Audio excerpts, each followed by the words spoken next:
I think I know what this is. You see, Stan, as you get older, things that you used to like start looking and sounding like shit. And things that seemed shitty as a child don't seem as shitty.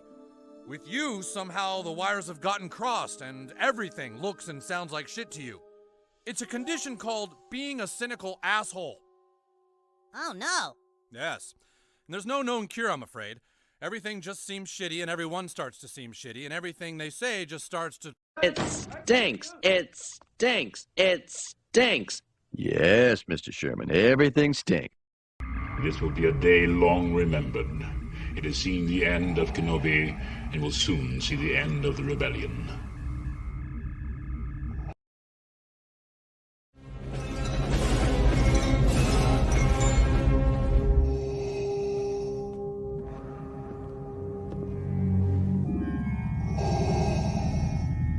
What is thy bidding, my master? Yeah, I should have known from the very beginning. From what you said. Yeah, when the mega powers were formed. Yeah, what you were out for from the very beginning. Yeah, you were after what was mine. I remember what you said. You can destroy the Emperor. Join me. Together, we can rule the galaxy as father and son. Yeah, that one was rough. Those words right there. Yeah, I got stuck, yeah, but I swallowed it anyway. Didn't like the taste, but I swallowed it anyway, yeah. But I remember the time when there was a conquistador out of the ring. The one that's so jealous that he can't stand it, yeah. Yeah, you came in there with your poses, yeah, but you made a big idiot out of yourself, yeah. And speaking of idiot things, what about that stupid idea? Did you forget that one? Think back. That right there sealed your fate. Yeah, that put the madness over the edge. But I'll tell you what felt even better, yeah, was in the dressing room, in the first aid room. Me being unselfish, yeah, said go ahead, do the thing, yeah. You won't steal my thunder, no. When you take a look at the madness's eyes, all you're gonna see is complete and utter rage! Leave them to me. I have you not. All too easy.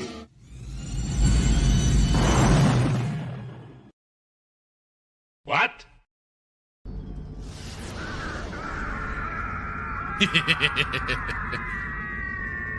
You hate to do it, but at the same time, it's hilarious. Hello and good evening, everyone, to another episode of Saturday Night Sith number 30, no less. I'm your host, Fractured Filter, and with me, as always, Jay Hitman. How are you tonight, sir? I'm doing good, so excited, not excited, but more excited for episode 30. I was gonna say 30. Yeah. Rio. Just keeps going up and up. Trucking. So excited. Yeah. Though you sound so distracted, too. Well, listen, for anybody who's been following us, Fractured is the brains of this operation, and I slowly but surely trying to get on his level of his technological savviness. I'm more of like the caveman. I move heavy, Jake move rock. So, yeah, I've been trying to set the... It's definitely nicer doing it on the computer. You can do a lot more. I was doing it on my phone. So, but I think I'm good now. I'm good to go. But I'll just say, I just have the benefit of having, like I've told you, looked into a lot of this different stuff over the years. So it certainly helped culminate and help out with a lot of the, what we've been doing, for sure. Well, I didn't... If I had known back when we talked about this, I don't know, 4 years ago when we were, we kept talking about how we should do this, I had no idea, like, you were already prepared. And I thought like we were starting at the same, the same level. But yeah, I was behind the 8 ball. Had some little experimentations of doing, at least streaming of some video games once upon a time ago. And you kind of helped revive this idea of getting back into this sort of thing. So it definitely... being modest here. It helped, because otherwise I was like, Do I want to? Maybe. One of maybe not. these days, listen. One of these days, I'll be on Fracture's level, and I will be able to pull my weight on this. But listen, I learned how to screen You share, do which is a enough. huge win. Well, I learned how to screen share, which is a huge win in my book, so it's fine. Absolutely. Every little extra step helps, right? Not calling out love OG Stars, but I was watching I think I was watching her and Tim, and I think Tuscan, and I think she struggled slightly with the screen share, so I don't feel too bad. I mean, I still don't know if I'm sharing audio half the time. Well, So I'm pretty sure half the time when we play it back, it sounds like I'm yodeling into a toilet. no, you sound much better now that you got a proper mic and everything. It had its moments with your phone microphone. It's just so much better, it's so much easier, and you almost have a full setup now. You got the mic, you got your earbuds, you got your laptop, your computer, whatever. It's so nice because it is limited on the phone. The phone, you can do it. Mark my words. Absolutely. Like if anybody says, you can't stream and you can't do, StreamYard on your phone. like, no, it's possible. It just times you out after an hour and 21 minutes. No, it's one of the tales always told by Jeremy from Geeks and Gamers. He's always like, I recorded everything he recorded everything on his iPhone and then did all the editing on his phone and then posted it to YouTube. Or he even recorded it on a camera, then ported it to his phone, edited it there, then threw it up on YouTube. So I mean, everybody has a different starting place for all this. But I mean, and look at it's Geeks and Gamers. You'd be hard pressed to find somebody who has not heard of Geeks and Gamers, and if they've not heard of them, then they're probably 130 years old and doesn't know. Yeah, it's so much easier though, so much easier, and it's so much nicer because, like I said, for the majority of 28 of these shows, 27 of these shows, you were the one that was screen sharing everything and whatnot, and now. If you were watching our last show, listen, we all have to be humble, but I was able to share the Force FX lightsabers. I was able to share that screen. So, small victories. Hey, every bit, like I said, every bit counts, man. So in preparation for today's show, do we have anything that we want to go over before we jump in? Lord knows we got. I mean, there's I know. So news out there for sure, and as we expand and not just the Star I just Wars feel like territory. we should. Do we want to? Let's say we typically do the good stuff first, then we do the bad stuff. Should we get the pain out of the way and just because you watched the 70-minute episode, correct? Yes, I did. Of Bad Batch, yeah.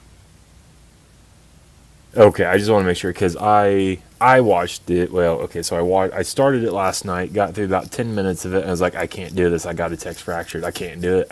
Oh no, but believe me, I started watching it. It was on my day off. I had started watching it, and I paused it, and I got distracted by checking out some other things. I kept getting distracted because I was also looking up extra things to talk about in relation to the Bad Batch. So I was browsing on Twitter for a post from OG Star Wars. So it was a whole mess. So yeah, I did finally get through it. I made it through about I'd say 9.5 minutes. I think is what I got. It was about 9.5, and I was like, I can't do this. I just had a PTSD moment. I was like, why am I doing this to myself again? I actually blame you because I think this was your idea, honestly. It was partly. Well, no, I mean you want to do Visions. Hi there, Star Wars purist. Welcome. Oh, hey, what's going on? Welcome. Thanks for sharing the YouTube link on Twitter. Much appreciated. Welcome. Yes, actually, keyboard does have 2 shift keys, so it's helpful with that. Excited Star Wars purist is one of the guys I actually follow, so welcome. Listen to you.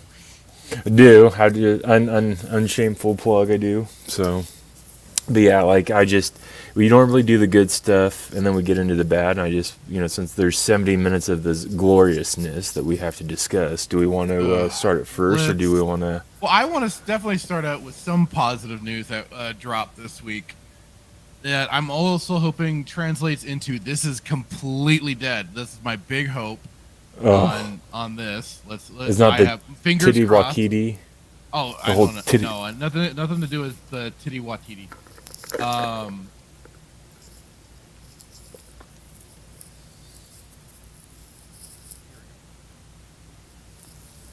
Insider sources claim Star Wars Knights of the Old Republic remake indefinitely paused following studio layoffs.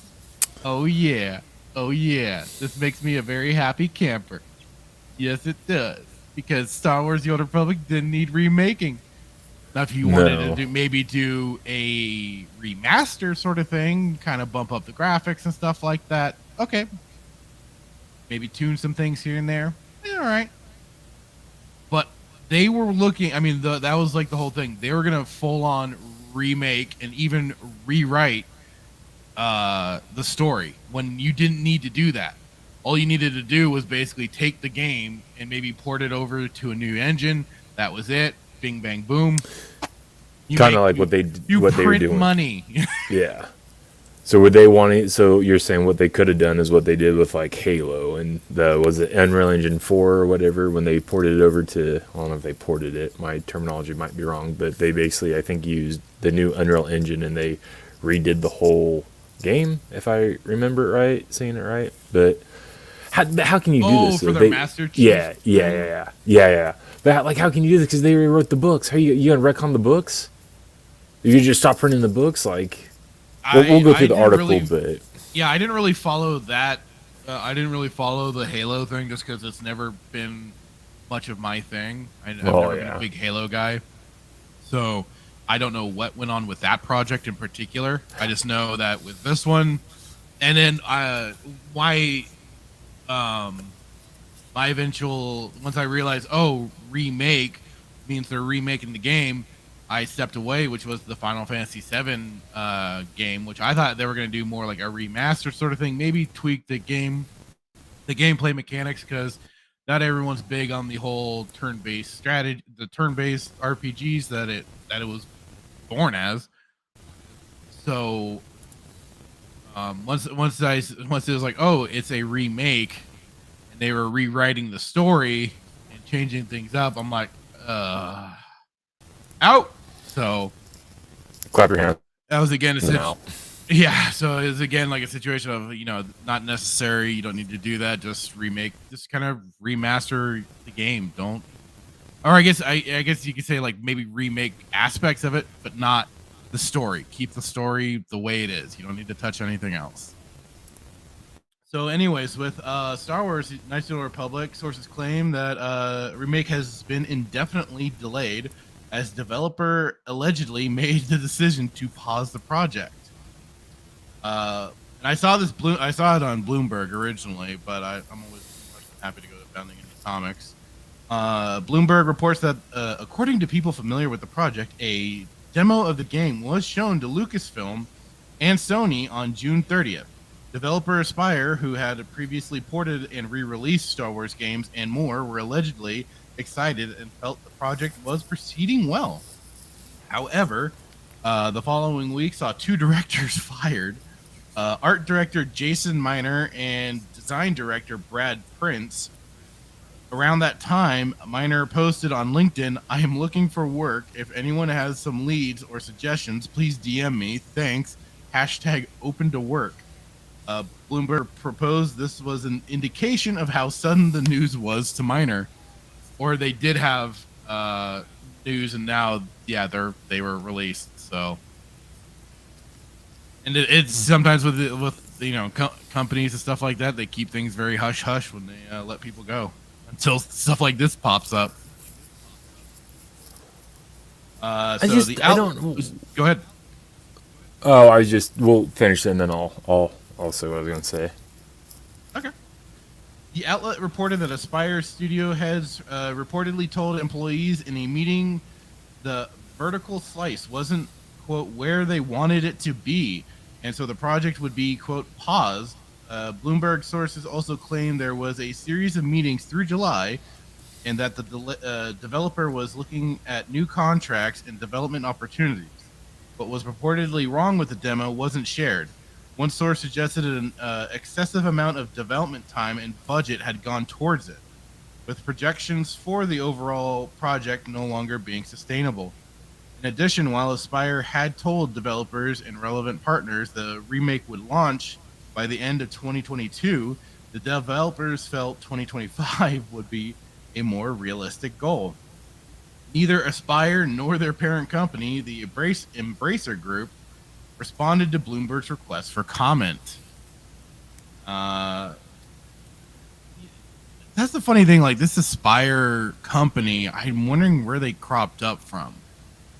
So it almost sounds like the same name of the project that was working on. It was like a little indie group that was working on a KOTOR remake sort of thing, but not remaking the story, but more of the maps and the levels and stuff like that in the Unreal Engine, and it was looking cool. But they got the dreaded, I believe they got the dreaded cease and desist, but that could have also transformed into becoming, this new project. But I don't know. Side note, I'm having a brain fart. Did BioWare do the first KOTOR? Yes, BioWare did the original Knights of the Old Republic. I find this all very, very interesting because we talked last show that when we talked about the not the CEO. Who was leaving? Was it the CEO? It was the creative director. The creative director is leaving, and then they come out saying that it's indefinitely put on hold. Well, Related? Different. Maybe No, not. because it's like they said, this company is Aspyr, and their I guess their parent company is called Embracer Group, so nothing to do with Electronic Arts and BioWare and that stuff. So it's a completely separate situation. Although funny, the news comes out a week apart from each other, pretty much. Yeah, that was just kind of funny. No, I agree. And I also agree with Star Wars Spirits here. Hashtag not my coder. Yeah. I tell you what, so side note, we joke a lot about like things that will make one or, persuade one or incentivize one to raise a city from the ground or to the ground. Uh-huh. If they redid KOTOR, like I'd quit. I'd quit. I'd quit. Like, here are my keys. Like, there are things that you can do, and I can I may not like it, but I'll just sit here and deal with it. But if you touch my beloved game, well, again, that's like I say, that's it's one thing when you if you're going in to maybe redesign the levels, maybe make them seem a little more big and grandiose, and kind of tweak the turn-based style, which for some, again, a little archaic or just not their liking. Dare you? Archaic. Well, to some degree, for some people, it is considered so. There are more people are looking for the quick action. Are these the same sort group of things? And also, it's kind of like, wouldn't it be interesting if it had a Jedi Academy sort of gameplay feel? Saying. It's only archaic to those who just playing some devil's advocate. Well, and you're very good at it. But I'm just saying, the only group of people that would find this archaic are the same people who grew up knowing the 7 and 9 Star Wars, and that's the only that's the only thing they know about Star Wars is 7, 8, and 9. I can't even believe I said it. You're not wrong. One of them, but we work with. I'm just saying, you could expand on certain things, but like I said just moments ago, leave the story alone. Yeah. Maybe go through and maybe for some things re-record dialogue, make it sound a little more crisp. Otherwise, you leave it all alone. You just kind of build the world to make it look a little more maybe just a little more grandiose, or just get those higher textures and stuff like that to make those people that are really nuts about it, especially then the people wanting their high frames per second and all that crap. But just kind of bringing it to the next gen of consoles or whatever. Again, you leave everything else alone. The only thing they're gonna do, they're not gonna do any of that. What they're gonna do is they're gonna change the characters, just like they're trying to change Obi-Wan, and they're going to put. No, that's what's basically gonna happen, because especially with one of the people that was part of the writing staff. Yeah, they're not even gonna the whole story's gonna change, it's gonna ruin everything. And like, hey man, you're so biased and you're so grumpy all the time. Like, no, that's what they're gonna do. Like, you can't sit there. Like, you're gonna have to come up with something better, some more evidence to lead me to believe that they're not gonna change the characters, they're not gonna change the story, and they're not gonna input their dog water graphic art, their graphics and their art. Like the Crate Dragon, if they would change that Crate Dragon to the Dragon in Mandalorian, 100%. I didn't. You. Yeah. Dang it! You're Tell all right. me. And then, I take back what I have said. I am wrong. I'm HK, still glad this is dead. But yeah, well, no, 100%. Now HK, even more so, pacifist do not droid. do this. HK is going to be a pacifist droid. They're going to give him some British accent, and he's going to just basically walk Ewoks and kiss Ewoks and walk, old Tatooinean ladies across the sand highway. The street. God. That's what they're going to do, dude. Listen, and we've had this discussion, I think, in past shows where, like, my whole my vision, or what I grew up, I guess, essentially, of a Crate Dragon was like KOTOR, and I think KOTOR was the close. Yeah. I could be wrong, but I feel like it's the closest to the original art that Lucas had. Could be wrong, but yeah, that's what they're gonna do. So I'm in agreement with you. Thank goodness that this is dead, but that's what they're gonna do. HK is gonna be a pacifist. Revan's gonna have some type of either love affair. Bastila is gonna, I don't know, like, go, pound sand or something in some other sand planet that's not within the EU. Oh God! Yeah, you're right. Zalbar and was it what was his brother? Zalabar and what was his brother? Chundar. Oh. Yeah, they're gonna be on the Maury show, or the Star Wars version of the Maury show, trying to figure out their whole domestic violence thing. Yeah, oh, I mean, God. Okay, continue, because I'm doing what I don't know if you can hear. I'm slamming my fist down on my table. I heard you. Definitely, just a quick palate cleanse. For example, here is a proper Crate Dragon. Bam. Yes. That's a Crate Dragon. Not that shit that they brought into Mandalorian. It was like something from Trimmers. Basically, that was my whole. And now you ruin Trimmers for me, you bastards. Nothing can ruin Tremors for me. I love Tremors. Well, awesome okay, movie. but Crate Dragon. I won't let that sand slug. I won't let that wannabe crate disrupt that. So yeah, the Embracer Group acquired Aspire in 2021. Okay, for up to $450 million. In May of this year, the developer announced Saber Interactive would also be working on the Star Wars Knights of the Old Republic remake. While Saber had been brought aboard for outsourced work, the studio may end up taking over the game's development in its entirety, anonymous sources at Aspire claimed. The holding company would certainly want the remake to reach their expectations, as the Embracer Group stated in their Q4 report this May.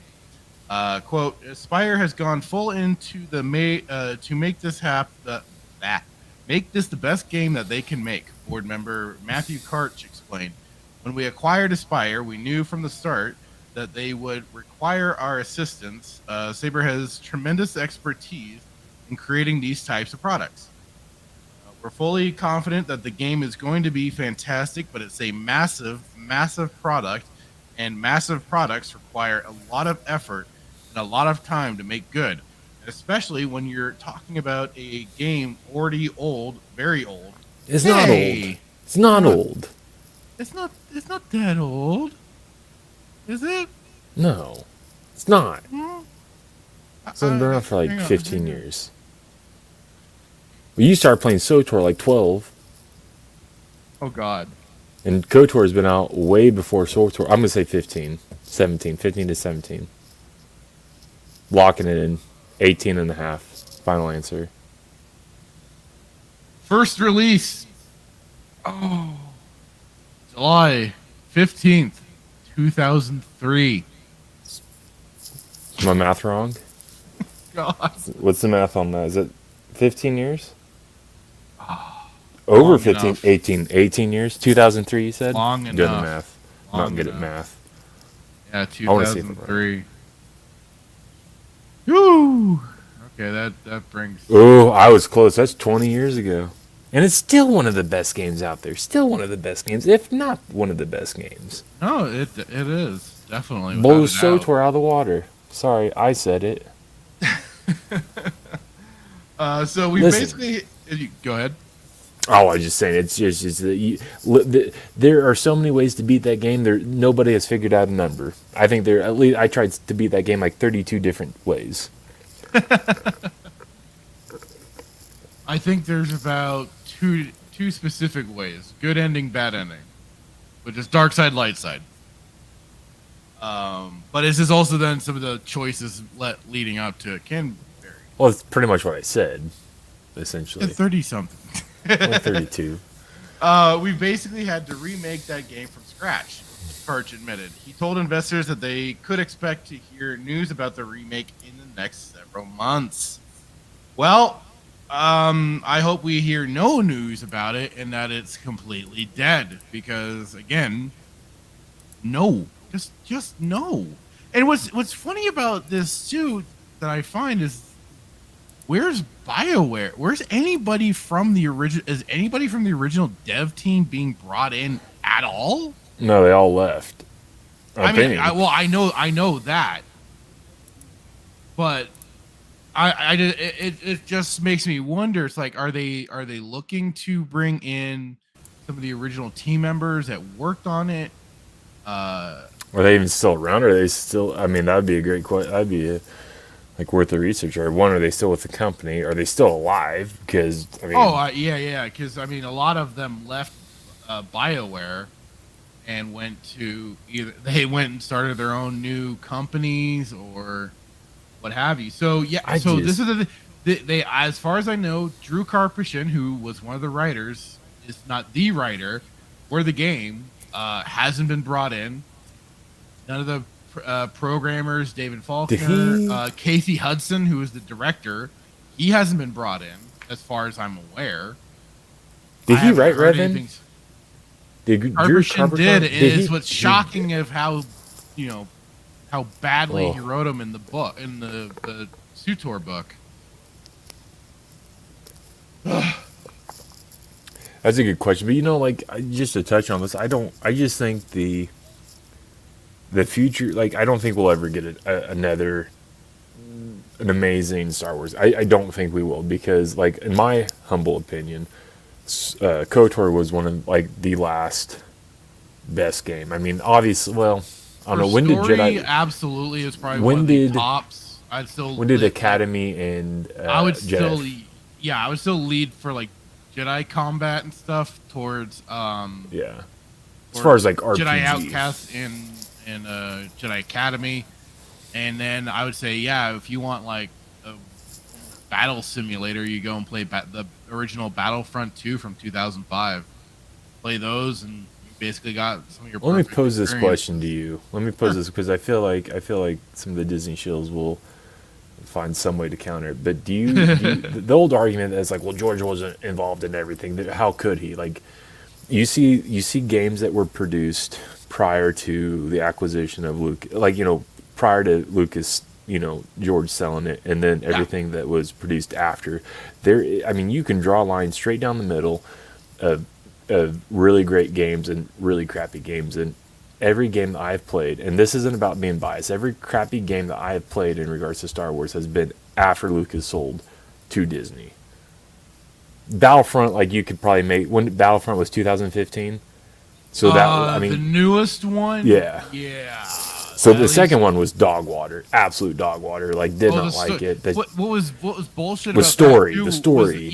They sold you on a story of Inferno Squad or whatever it was on the Empire side. You're gonna it's barely like maybe 30 minutes to an hour into that freaking game where you're like a few missions in, you're defecting already to the rebellion. I'm like, what the? Where's Well, that's the marketing strategy, isn't it? Because, like, they're like, everybody wants to play. Switch. It's the bait and switch. But the Battlefront, the first one, you can make the argument that like it was decent. Like there was parts of it like I didn't.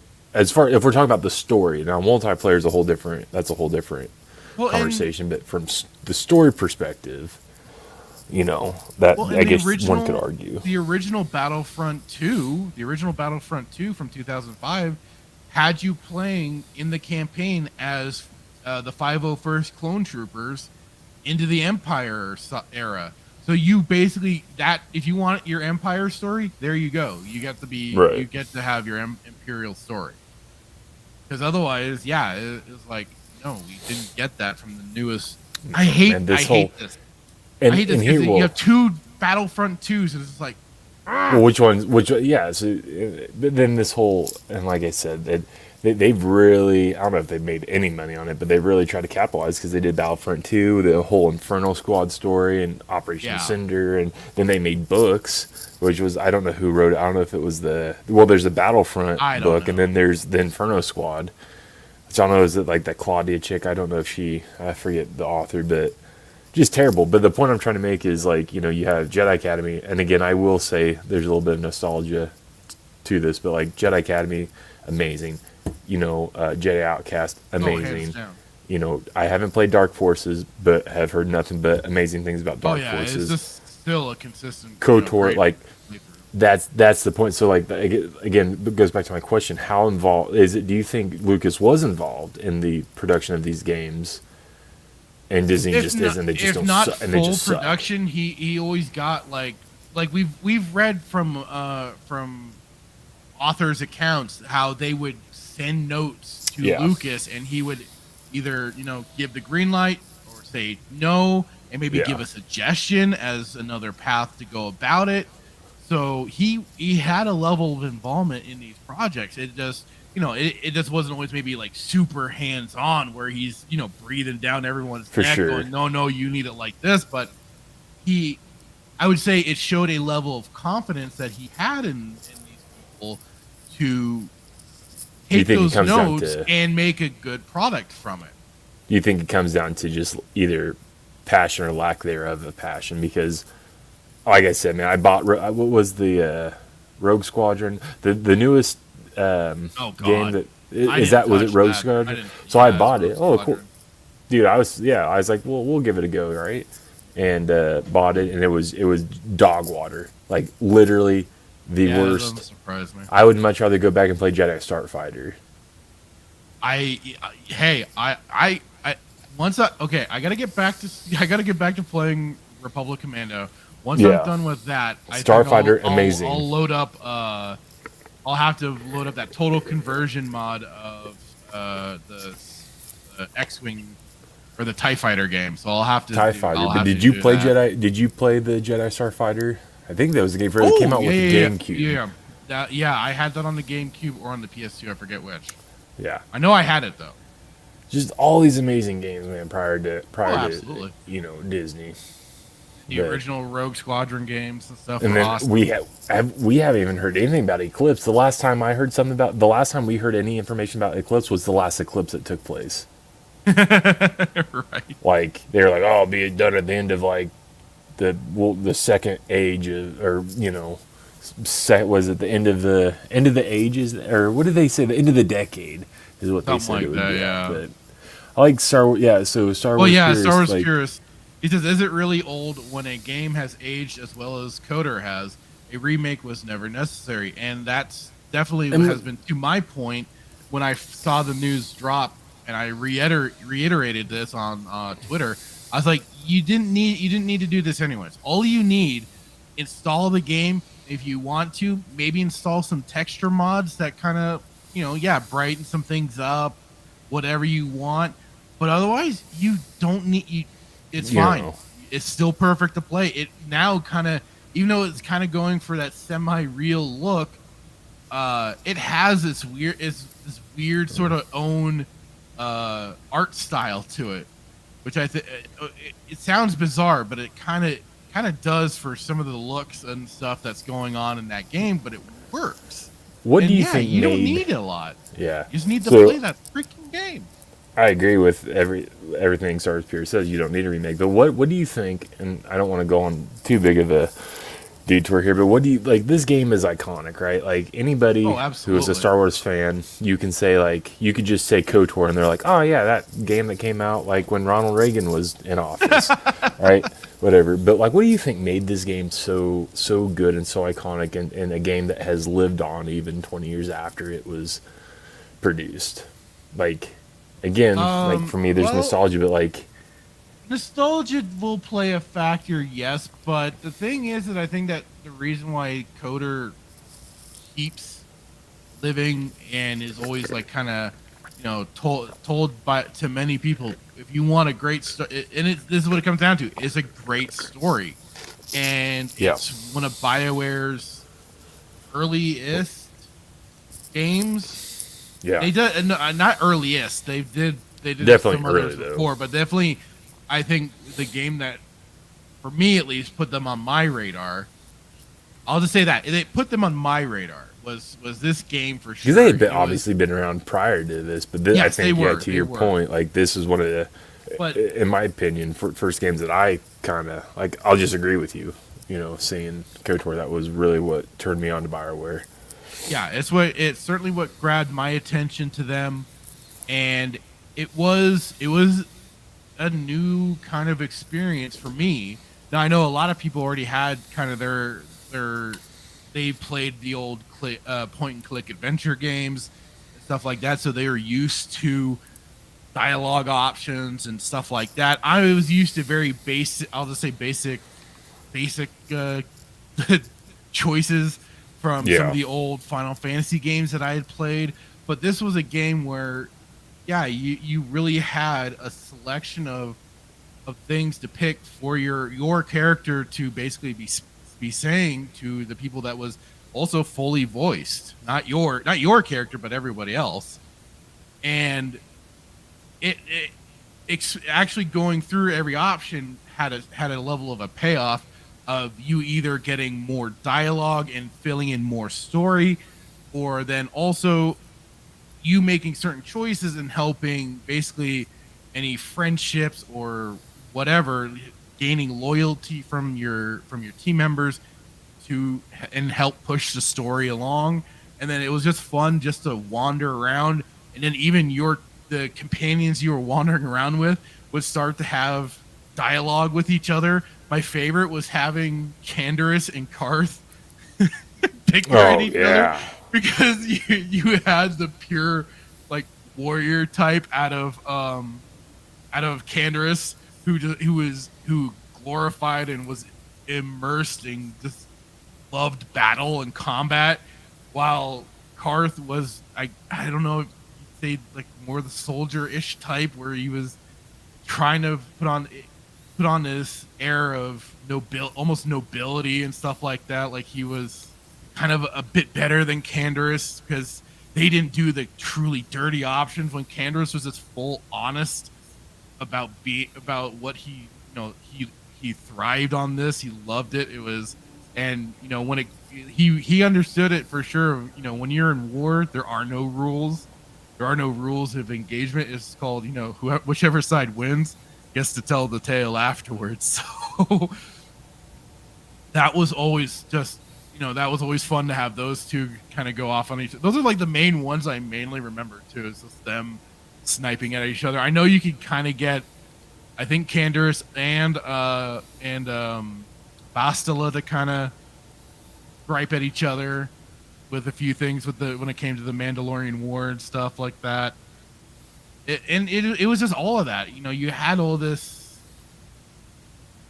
I don't want to say just flavor text or just kind of fluff, but because it all added and helped build the world, and that was just it. They really built this amazing world, and they picked a good way to go about it, which was, what was it, like 3,000 years prior to like battle they usually do it by the Battle of Yavin. So it was like 3,000. They went to a time period where there was no interaction. It was a playground for them to create new characters. And this is kind of the funny thing. You have some of these people out there, especially within the comic sphere, that will gripe and go, "Oh, well, if we create new characters, nobody wants to buy them. Nobody wants to buy the books for them." No, that's bullshit. You just write poorly, cardboard cutout characters that are either ripoffs of what you already have and are poorly imitating, or just, these vehicles for being on your goddamn soapbox half the fucking time.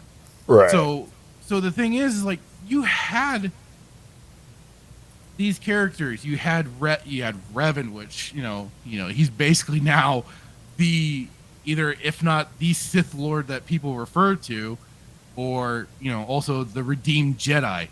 And as it is, people out there are no gray Jedi. Well, it depends on who you ask. No. There is none. No, I'm just saying. Even Revan himself via his holocron made it very clear, you cannot be a gray Jedi or whatever. You have to embrace the dark or embrace the light. And that's the great thing. I got vindicated. That was the great thing when I heard that in the Bane book. Yeah. Same is coming from Drew Karpyshyn, so he was still writing the things. But I'm just saying, other people will argue again. Like, no, you can't be I know Ahsoka Tano. But I don't. No, they can piss off with that. But she still serves the light. That's just it. But you had Revan. You had HK-47, that is still another big main character, big mainstay character that gets referenced or whatever in some form. I mean, hell, they brought him into the old MMO Star Wars Galaxies. They brought him on as a I think it was a raid boss. They brought him in as for when they brought in Mustafar to go onto that planet. They brought him in. I mean, geez, Bastila is still well known as not just Revan's lover, but she was the one that brought him in. She was also just kind of the mainstay Jedi. Thank you for respecting that, because other people just refer to it as a side piece. No, because I mean, that was the thing. Like, and she was kind of a young Jedi still that was trying. She was kind of forcefully propped up, mainly thanks, funnily enough, to Malik, because he decided, you know what, I think it's about time to take out Revan. So she kind of got this quick bump in, like, if you want to say, for lack of better, popularity. Yeah. And she was known, though, for battle meditation and being an early proponent of that style of technique and helping out in that. And that was then also what, if you went to the dark side, or when she went to the dark side, oops, spoilers. But when that happens, that makes her also a threat to you and your companions because of what she can help for Malik's forces and, going against you and everything. And Canderous, for the love of God, still favorite character, if not the favorite character of all time from that game for sure. Yeah. Goes on, still my favorite. Not always a big fan of Wookiees, but I liked Baldor. I thought he was great too. Mission wasn't bad. She can be kind of bratty, but she was still kind of a fun early companion to get. Then T7, kind of just your. Yeah, well, yeah. It was the droid. Was that a T7? Getting it at the moment.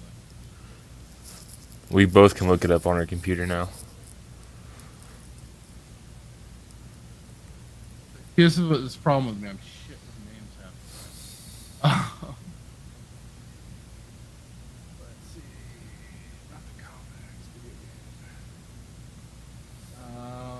comics. So Mission Vow. Oh, sorry, not Baldar. Zalbar. Oh yeah, Zalbar. You're welcome for the spoilers.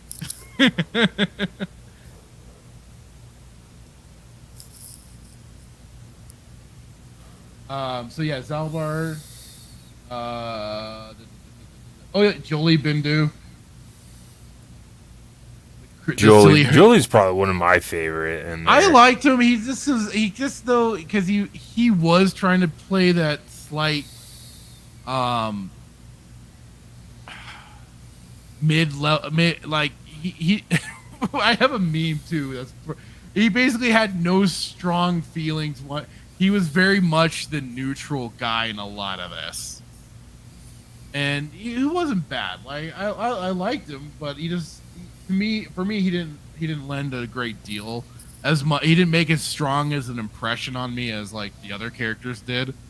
So T3, sorry, not T7. I think I'm thinking of Sutor. T3, typical droid. Karth, goddamn Karth, the guy with the high distrust level. Yeah, almost as much as Mando with droids. It could be kind of a tit, but again, like it's fun having him and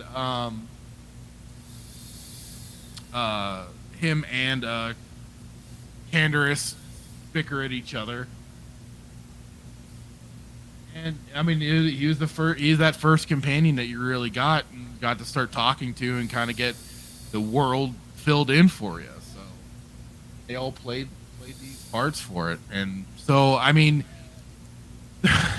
Jesus, where were we going? Oh, why it's still yeah, why it's yeah.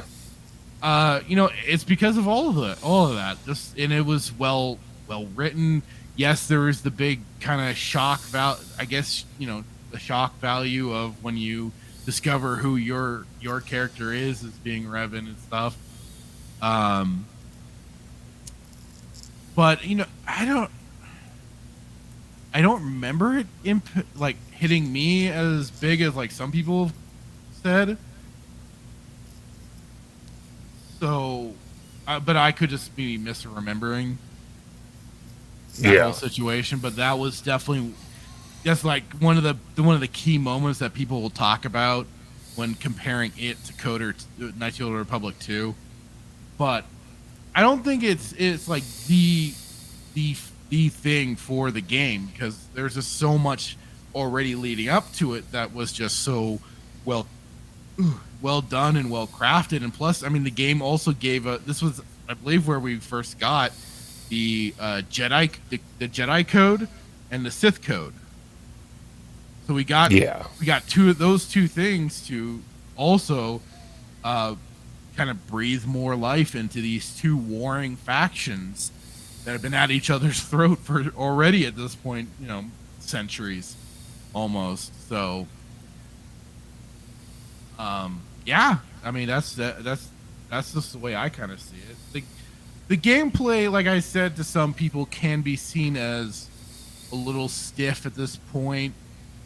Not everyone was into the whole kind of, I forgot how it's been called, but it's kind of like almost like a lottery of how it'll affect hits and stuff like that. So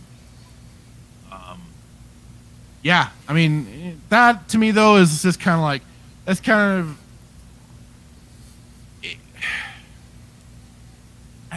I don't know how to really put it. I just know it's definitely a unique choice, because I think even by that point we'd already gotten games like Jedi Outcast, probably in about the same vein, Jedi Outcast, Jedi Academy. So we'd had those gameplay styles out there. Nothing really like the RPG version, though. Well, not version, but like the RPG realm, specifically for Star Wars, I should say. Yeah, so like a year. Well, I don't want to spoil anything. No, I'm just kidding. But Jedi Academy, I think there was where you could do it was very reminiscent. Well, I'm not gonna say reminiscent because that would be like reverse reminiscent. But with Revenge of the Sith, there was two ways you could end that game, and then they did it, I think, with Force Unleashed. But remember with Jedi Academy, you had an option either to kill who was the character? Oh yeah, Rosh. Rosh. Oh, I hated Rosh. Everybody did. What a just a slimy individual. The thing was especially once you got to that point, at first I liked making sure and bumping him. Well, I didn't. I never really, because he was just kind of pathetic. too. Well, I think It was this is just the, kinda in the I true don't think test. I don't think he felt. I don't think he was like a worthy.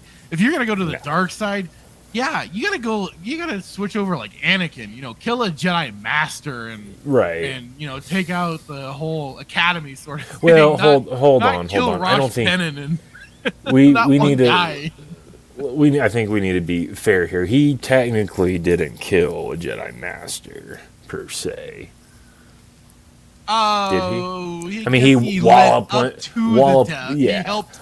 He Walloped- assisted in the death of a Jedi Master. Yeah, he did cut Yeah. off. He did cut off the thing.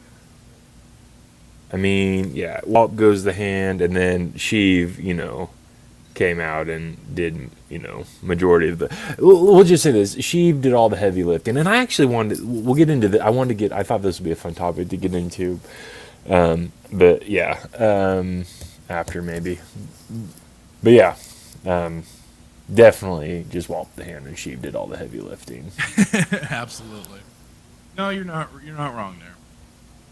Yeah, so I think I think for me, I think it was just kind of the game in its own class, if that makes sense. Like, you know, I had already played, you know, obviously Jedi Outcast, which, you know, I loved, and I hadn't played Academy, but, you know, and then coming to I mean, I had fond memories, man. Like, I was just playing this game. Like, I had to lie to my parents. I was doing my homework. Like, I'd shut the door and turn like, you know, my music that I'd listen to while I did my homework, and I was just playing the game. I was playing the game so long, my Xbox was like, literally, I could cook an egg on my Xbox, my old Xbox. I remember that, man. It got so bad, dude, like, my game would freeze because I'd play this thing, like, literally, I kid you not, 12 hours, like, straight. I'd get home from school, like, 4, and I would play until, like Okay. 12 and then, yeah. So yeah, here was the thing for us too. So I had a laptop that I had been playing a lot of different stuff onto, but we'd been mainly playing at the time Star Wars Galaxies. Yeah. But we had to help with performance. We needed to get some new RAM for the computer to help with speed and stuff like that, and help buffering and keeping the game playing smooth, and so I could actually do more than just space battles. Well, because then KOTOR was coming along, and we started playing the hell out of that, like you say. For heating things up, our laptop basically did the same thing. So we had like a little fan that we put right on top of the keyboard, so it would help keep the laptop cool. Because yeah, after like maybe I don't know how long we would get some playtime out of, but we would have to have that fan on and over it so we could keep playing KOTOR, because god dang, it was, like you say, it was addictive. You just had to keep playing more. And I remember when I first got introduced to the game, it was over at a buddy of mine's house, and he would let me play for like, he would trade off like every like 1 to 2 hours. And man, that 1 to 2 hours just wasn't enough. I needed more. So that was definitely what encouraged me of like, okay, I got to get this game. Yeah. Because it was worth it. Definitely top 5. But I've said that before, in my opinion. Oh, for sure. I thought I was going to try to bring this up, but... What's that? Well... So I found I don't know if we shared it, but like IGN came out with their like top 5 Star Wars movies, top 5 Star Wars games, and I don't even think KOTOR was in the... I'm trying to find IGN, you're already off to a bad start. Yeah, of course, but you know, not everybody, but people tend to follow IGN. But I just thought it was interesting. I'm trying to find the post here, but it's like top 5. I don't think KOTOR is even in. I think it may have been number 5. I may not be able to find it, but I think they put like, I could have sworn they had Rogue Squadron in like the top 3, and I was like, what are you doing? Like, have you not even heard of like Outcast? Oh. Yeah, I was like, have you not? I wanted to send them a message, like, or like commenters, like, have you not heard of Outcast? Have you not heard of Academy? Have you not heard of like KOTOR? Like, how dare you just besmirch their name and not add them in. Yeah, they probably took it down just from pure stupidity. Star Wars purist. Friday night, best friend's house, 2 TVs hooked up in the same room, 2 Xboxes, pizza, Mountain Dew, KOTOR, win. Let's Yeah. go. Yeah, I can't find it. two That computers. before even my brother started having a PC of his own, is like, you know, my buddy of mine would come over with his computer, I'd be on mine, we'd be gaming, doing whatever. Oh, good times. I can't find it, but I wanted to share it because I just thought it was funny. Can't find it. Yeah. It was like a top 5. Yeah, they were like top 5. It's like we've released our top 5. Was it like a recent article? Or? Yeah, it was a couple. I think it was a couple weeks ago that I saw it. I don't know if I sent it. I thought I sent it to you. Maybe I didn't, but I just thought it was really interesting. So I was like, one, like, was this like, did people vote for this, or is this just like coming from you? Well, I just found this. Maybe let's see it. And they have KOTOR as the top, followed by. This was on May 4th, May the 4th, 2022. So this is their. I could have sworn that. Maybe that was a different gaming site. It may have been. I thought it was IGN. I think I remember seeing a list. I remember seeing a list, and they did not have Jedi Outcast, I believe. And yeah, it was definitely Lego Star Wars though. Lego Star Wars was number 1. That's what it was, because it was this post. So it was a little bit longer than a couple weeks ago, but it was right when Star Wars Legos was coming out, or I think private coming out, and they put this game like it was right after it came out, and all the hype and people were voting that it was like top. It was in like the top 2. I think it was number 1, slotted for number 1. I'm like, you guys are just got it. Like, 1, it's a Lego game, and 2, it's a Lego game.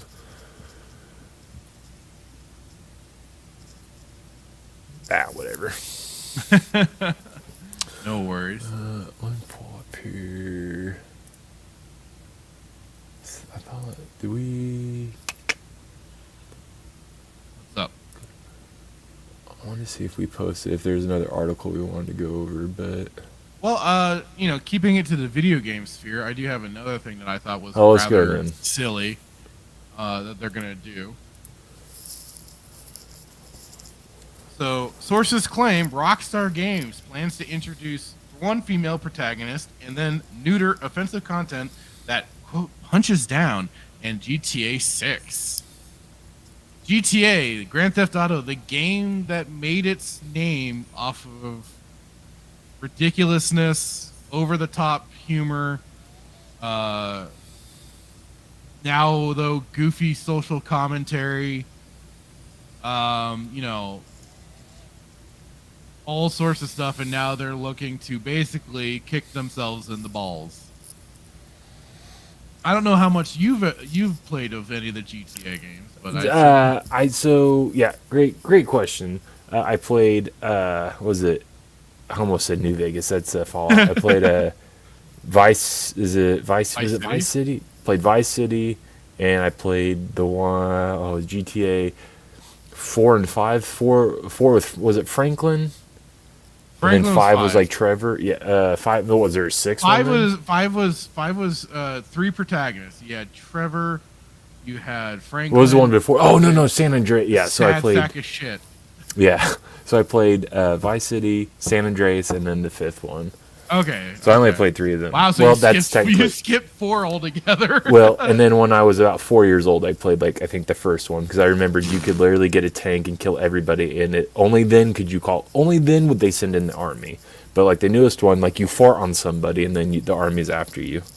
But I find this rather funny that they're now apparently going to be bringing in a female protagonist, and this is the time that they're going to potentially neuter its content. Then why bring it back? I mean, Well, Like, I just think it's so telling though. It's like you introduce a female and now it's gonna be toned down to what your original MO has been. Let's see. As much as I love the gameplay of GTA 5, the joke stopped being funny to me after Vice City. I think San Andreas was kind of its peak for the GTA games personally, because they had introduced so much for it in terms of some of the gameplay factors. A lot of the cars were a lot better to handle usually. Also, I really liked how you can make CJ either an obese son of a bitch that could barely run 5 steps, or you could just make him this big burly tank that was able to be the most athletic runner and everything, or just some scrawny little piece of shit. I thought that was really cool that they had that. The gang wars was really fun, but I mean, I'll be honest. Then like Saints Row came along and kind of did it better, especially with Saints Row 2. It's just sad they lost their shit after that. But going into this, I just thought this would be a little interesting little side topic. So sources claim that GTA 6 will have a female protagonist, less content that could be deemed, quote, punching down, and a kinder and less intensive work environment in Rockstar Games. Stop. Oh, wow. No, I will not. Because he could be a fat bastard that could barely run 5 feet. And it was hilarious because you'd get that, maybe those 3 steps, and right. Oh, it was hilarious. I love this person. So again, with Bloomberg reports that according to people familiar with development, Rockstar Games had already begun trying to you guys messed up here, to tone down content that could be deemed offensive as early as 2020. Well, and that was, I mean, even with GTA 5, they went peak with the nihilism and just self-deprecating humor and stuff like that, and it's just like, guys, come on, have some fun. This used to be what it was. Is just having some fun. Ugh, I miss fun in video games. Can't have fun these days, man. No, you can't. After the death of George Floyd and subsequent Summer of Love, the studio allegedly halted plans for their Cops and Crooks mode for Grand Theft Auto Online. Oh, I didn't know that. Senior executives were concerned how releasing such a mode, where teams of players fought against each other in teams of police and criminals, would be taken at that time. I'm pretty sure the freaking game APB is still running.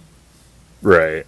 That game is all about cops fighting robbers. That's the whole point of that game. It was usually more fun being a criminal because it was easier to do shit. Gaming used to be fun, used to be cool, used to give the finger to all these people that gave them shit, and now they're just as pussified as the freaking music world, movies, you name it. They all bent the goddamn knee. Noting that Rockstar Games had also censored allegedly transphobic content from the latest console release of GTA 5, the outlet reports the studio had also significantly narrowed its gender pay gap. Oh, God. Bloomberg then, with surprisingly little fanfare, reveals the claim that Grand Theft Auto 6 will have the series' first playable female protagonist, according to people familiar with the game. Okay, I hate sometimes the rumor mill that goes on. I just wish people familiar with the game. Okay, does that mean actual people that have been working on it, or just people that have been talking with the developer? I mean, what? As per the source, there will be a pair of protagonists influenced by the Wild West Bonnie and Clyde. They will be a pair of bank robbers, and we assume lovers if the influence holds up, with the woman being Latina. Oh dear. I just Do can't. you guys? I can't. Like, I mean, the Bonnie and Clyde aspect. Okay, are they gonna actually be on equal footing, or are you gonna make the guy basically a complete dumbass, which is basically like what you see in most like sitcoms and stuff like that. Mom smart, dad dumb. And is that what you're gonna basically do? or Vader like cowering to the handmaiden. Right. I can't do it. This is why I play old games. They just continue to give me more and more justification to why I continue to just keep playing old video games. I literally thought like the whole GTA was like done after Vice City. Like I didn't think like San Andreas was like fun for like, I don't know, like 3 minutes. You could like start up a gang war, but then like when actual gang wars were like resurfacing, like everybody's like, oh, I can't. That's not right for you to play that game. No, the biggest controversy that came out for San Andreas was the hot coffee mod. It was I don't think I remember what was that one.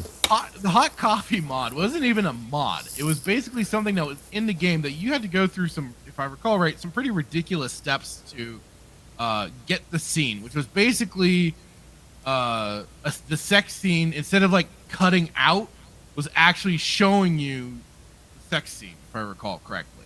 Oh dear. And it was something to do with like I forgot why it got called the hot coffee mod, but that was basically it. And there was a little bit of a controversy. And the funny thing is that when I was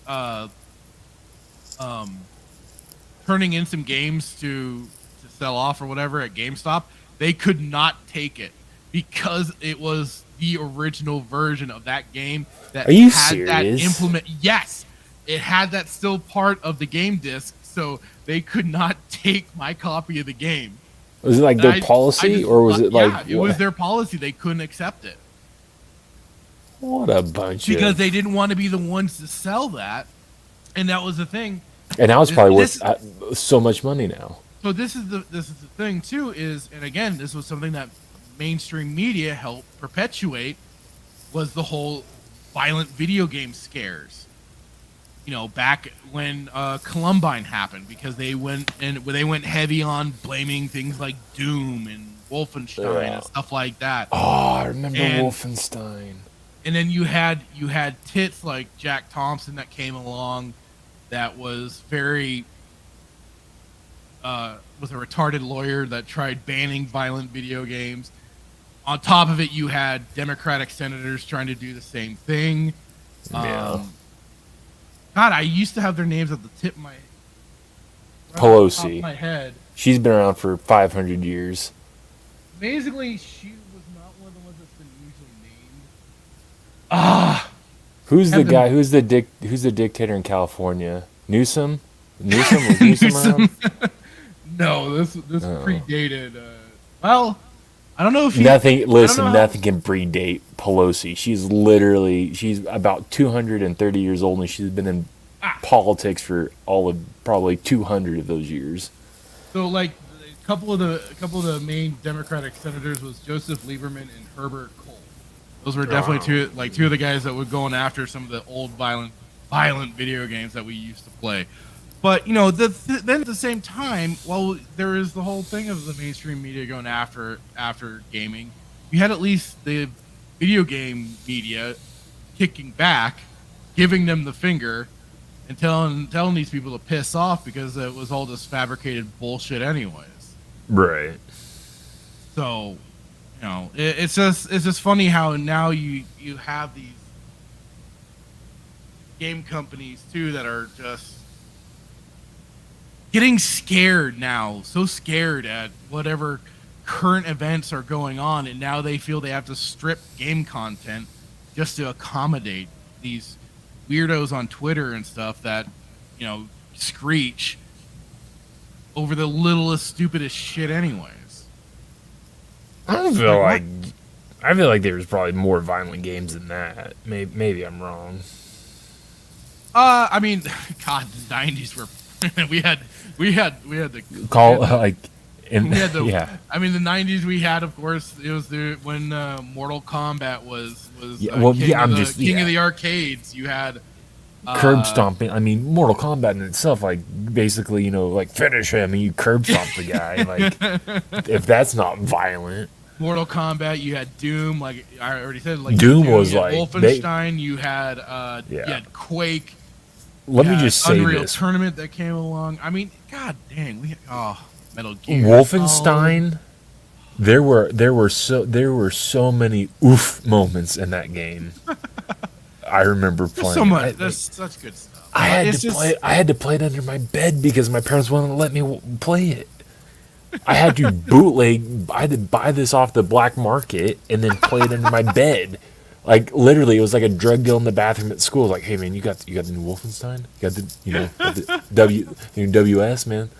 He's like, well, what you got on my 40? Well, here, you take this. And so it's like an exchange in the bathroom at school, man. Catholic school, nonetheless. Can you imagine if we got caught by here's a fun fact of the day, like the principal does not run that school, it is the priest. So can you imagine getting caught in the bathroom with a Wolfenstein game? No, because I went to California public schools. And let me just tell. Well, it's a great question that you asked. You'd be on the first flight to the Vatican to be excommunicated. I'll believe it. I didn't play Doom though. I remember Doom, but I don't think I ever played Doom. Maybe I did. Was it rough? It was good times, man. Good times. The first time I played that game was at my uncle's house, and he had I think he had the shareware version, and it was only like a few levels and stuff like that. But god dang, that was so much fun. My brother and I would basically play it together. Like one of us would move and then the other would do like shooting and opening doors and stuff like that, or just one of us would play over the other and then we just switch off. To relive that experience again, I wish I could, because just to play that game for the first time. The Rock ruined it for Doom for me, so oh god, well, that's what you get for watching his movies. Well, listen, that wasn't by choice. It was just, I think it was like on a Friday night, 2 TVs in the room, like Star Wars Pierce was saying, and I think ABBA in concert, and then Doom was playing on the other TV. So my choices were watching the ABBA concert or Doom. I have not watched that movie, so I'm gonna consider myself blessed. I'm gonna tell you probably don't, because The Rock cannot act at all. No. Oh gosh, just the worst. Man, and what led it? So the '90s prepared us for Modern Warfare 2 chat lobby. There was more. I would say this. I think there was an equal amount of violence, if not more violence, in a Modern Warfare 2 chat lobby than freaking Doom and Wolfenstein.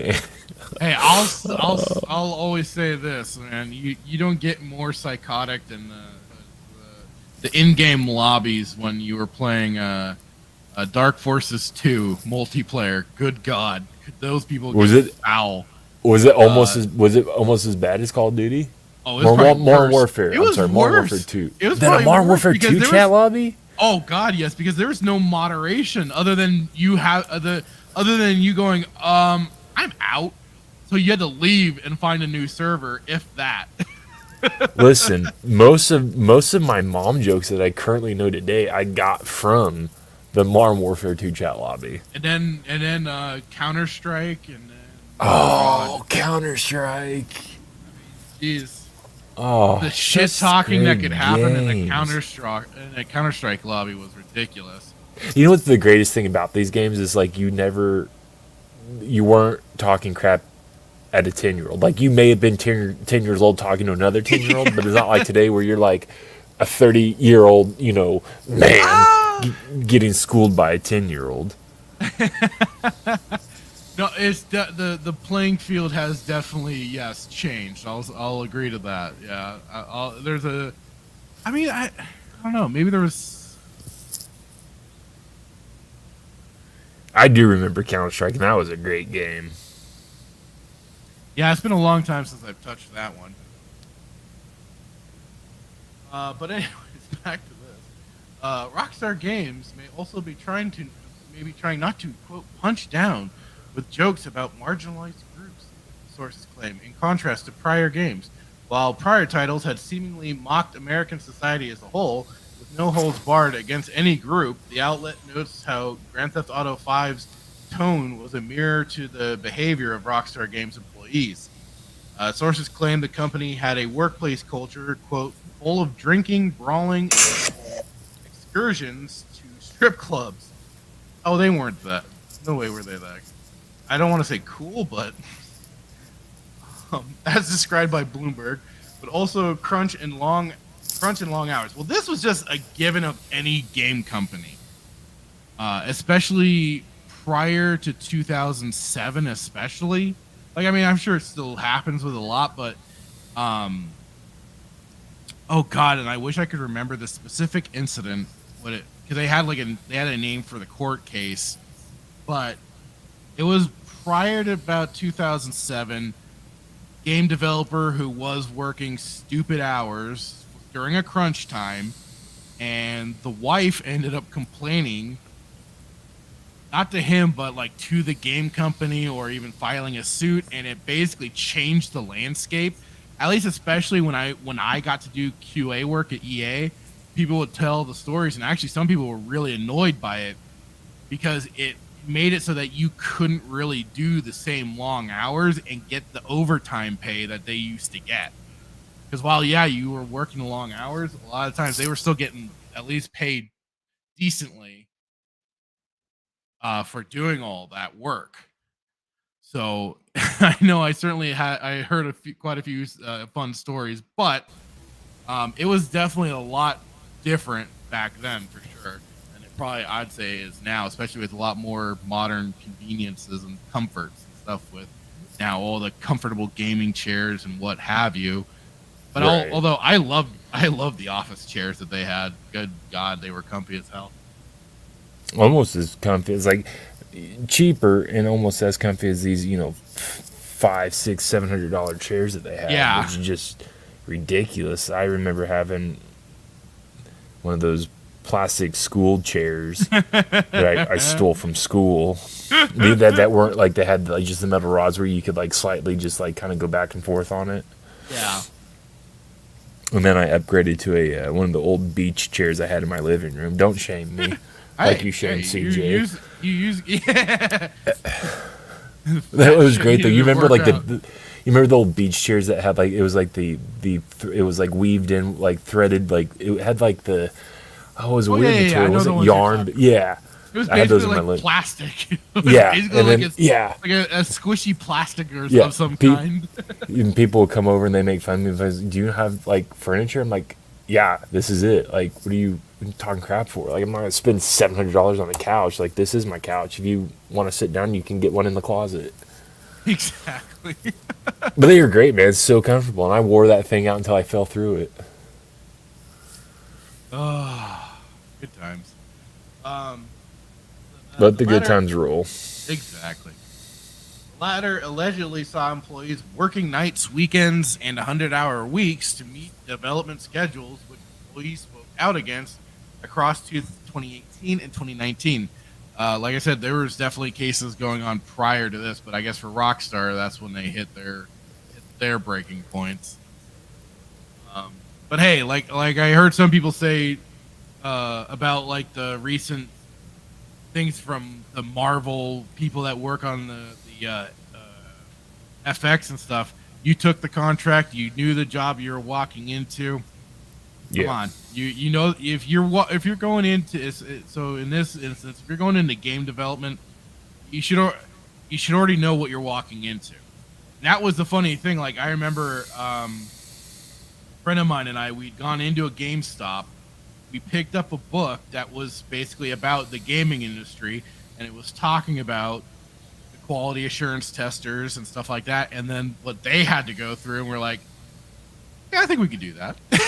Yeah. We're like, yeah, it could be like a bitch to do long hours, but you're getting to work. We'd be getting the opportunity to potentially work on this sort of stuff, and kind of lend whatever we could to a game. So, yeah, I mean, you should know what if you don't know what you're already walking into, that's kind of on you. Now, not to say that a company should be abusing its employees and everything, but you know, there's a give and take here that you should kind of know what's up and what's going on, especially if you want to release a game on time. If not, then the company has to go, okay, we'll put out an announcement, we're pushing it back. But they never want to do that. Then what do you think happened with Eclipse then? Because this is supposed to be, they were marketing this game like they did freaking Kenobi. It's supposed to be the greatest game of the century. Just like it's supposed to be the greatest, rematch of the century. Like, what happened with Eclipse? Lack of passion, lack of knowledge. They just like, we're fresh out of college and we don't know what we're doing, but we're just gonna try to make this game. Funny thing is, I think this is about to kind of answer that question. So, okay. After this, Rockstar Games not only attempted to reinvent its workplace, but how it was perceived. According to one of over 20 current and former employees who spoke to Bloomberg, the developer was a boys club transformed into a real company, or definition of a real company.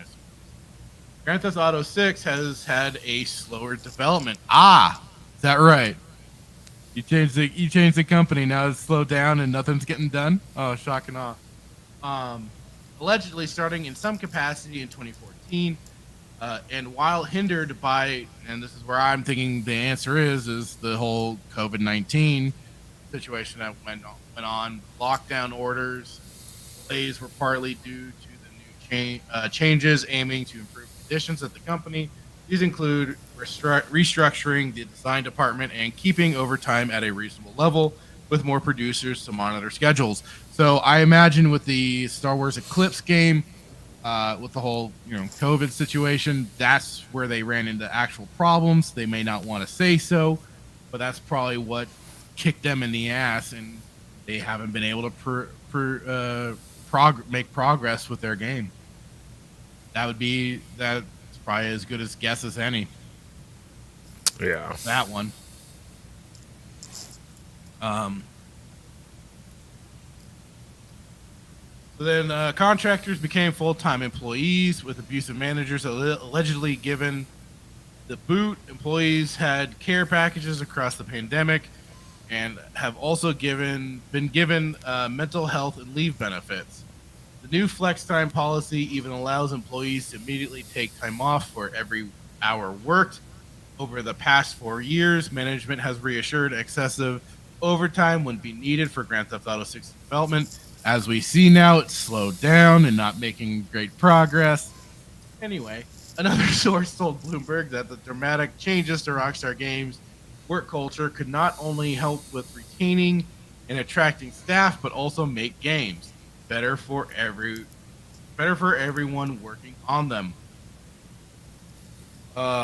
While sources say morale has allegedly been the highest it's ever been, some aren't sure the studio can still make the, quote, chart-topping caliber of game the studio has become known for. For example, to avoid excessive hours, the purported initial plan for Grand Theft Auto 6 to feature large areas based on North and South America was scrapped.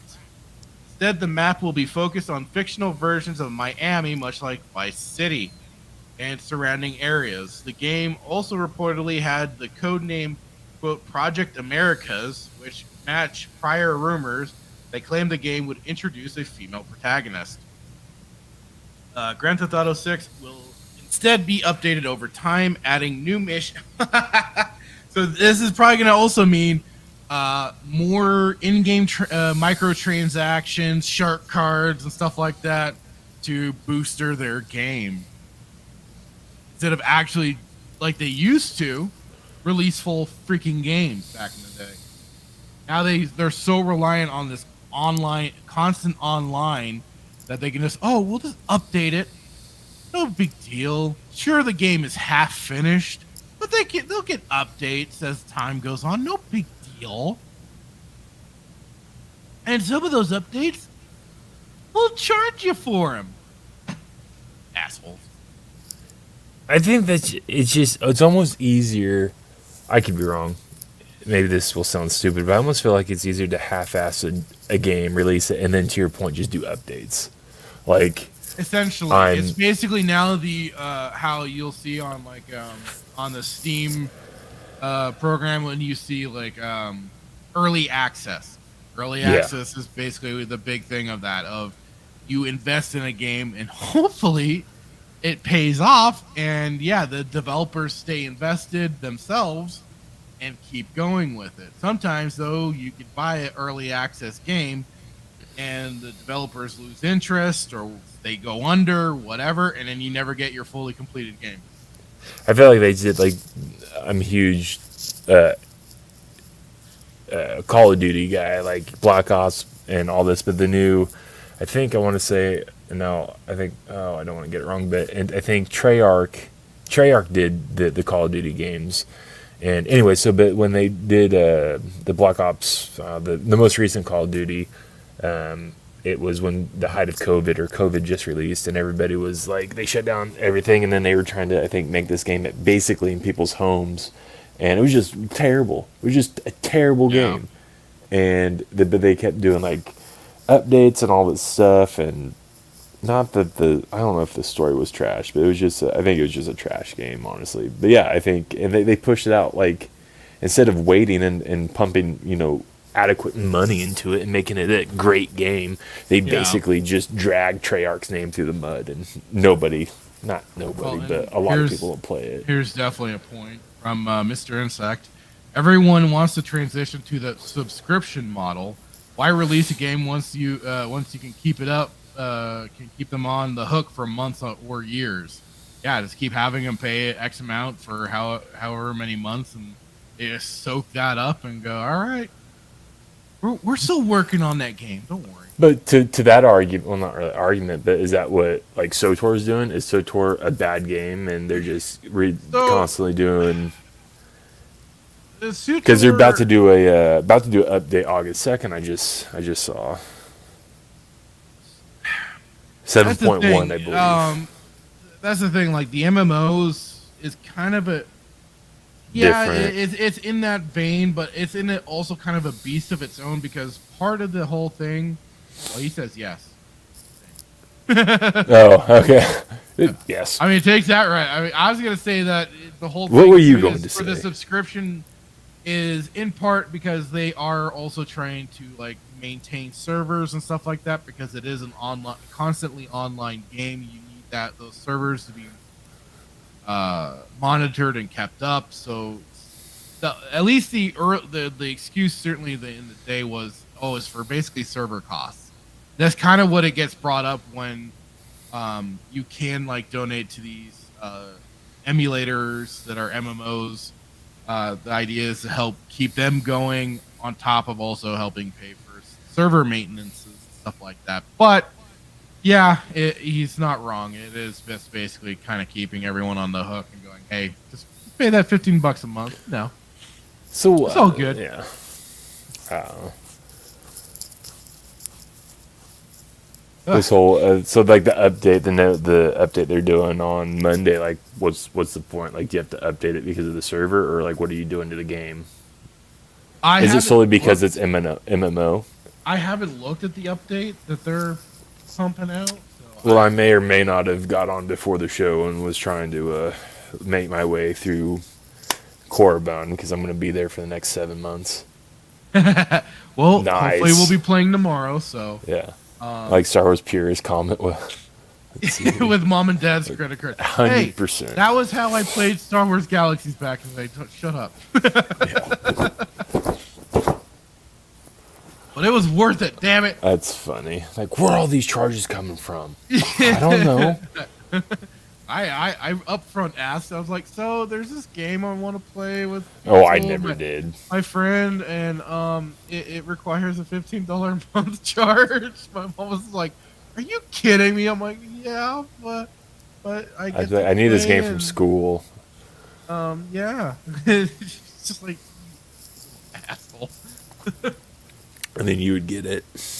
But then we got it and got to play and have fun. And I got introduced to my very first MMO. So back to GTA here. GTA 6 will instead be updated over time, adding new missions, even cities, ideally reducing crunch towards the final months of development. In other words, you're going to pay for a half-assed game.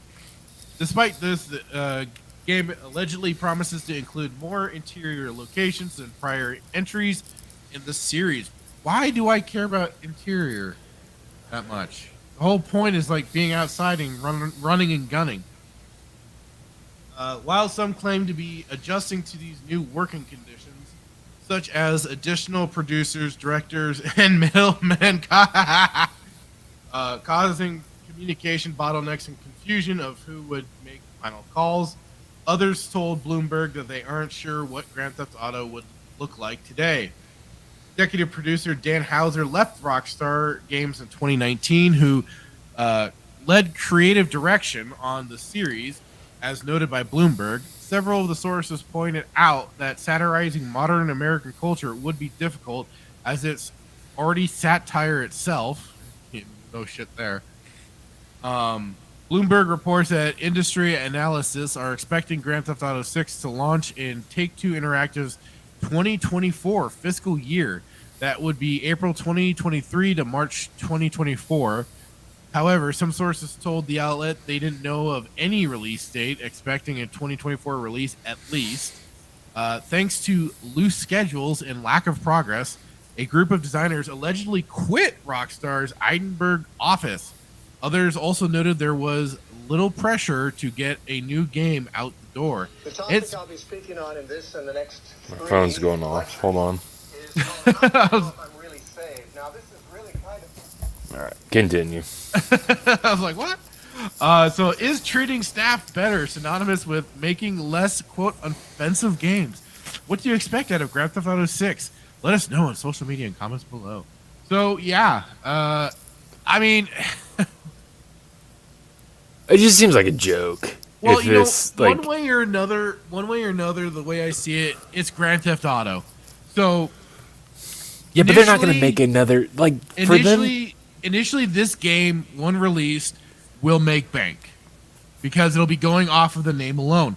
Now, depending on how the game plays, its story and stuff like that, yeah, you'll probably have the game journos sucking it off quite hard, but then the rest of us will probably be going, what the hell kind of garbage fest is this? Let's be honest, though. Like, we're in an age to where, like, and I could be wrong, but I do not think that they will be able to release a GTA game like they did back in the day. Like, I don't, maybe, but like, there's some, I'm just saying, man, like, GTA 1, Vice City, like, woof. San Andreas. Well, I mean, last I knew, GTA 5 was. I mean, the funny thing is, GTA 5 is still making its money, especially with the online mode. The online mode, because it's been getting, I don't want to say consistent updates, but it's certainly been getting a lot more love and attention than, unfortunately, like Red Dead Redemption 2's online mode has. And last I knew, Red Dead Redemption 2's online is basically dead. In terms of like keeping it updated and stuff with new content. So yeah, I mean they recently put out a new expansion thing for GTA Online for kind of helping out more with kind of solo play and actually getting your own kind of proper private server for crew and stuff like that. My brother and I have been playing it. It's been kind of enjoyable. Yeah. But, that's the thing. Just initially, I would say GTA 6, it'll probably make its money, but I would say depending on the game itself and stuff like that, they'd potentially end up losing a lot of goodwill, and it's some of its fan base. But you know, like it is, like you said, we have people out there that their first Star Wars movies was the sequel trilogy, and they think that's banging.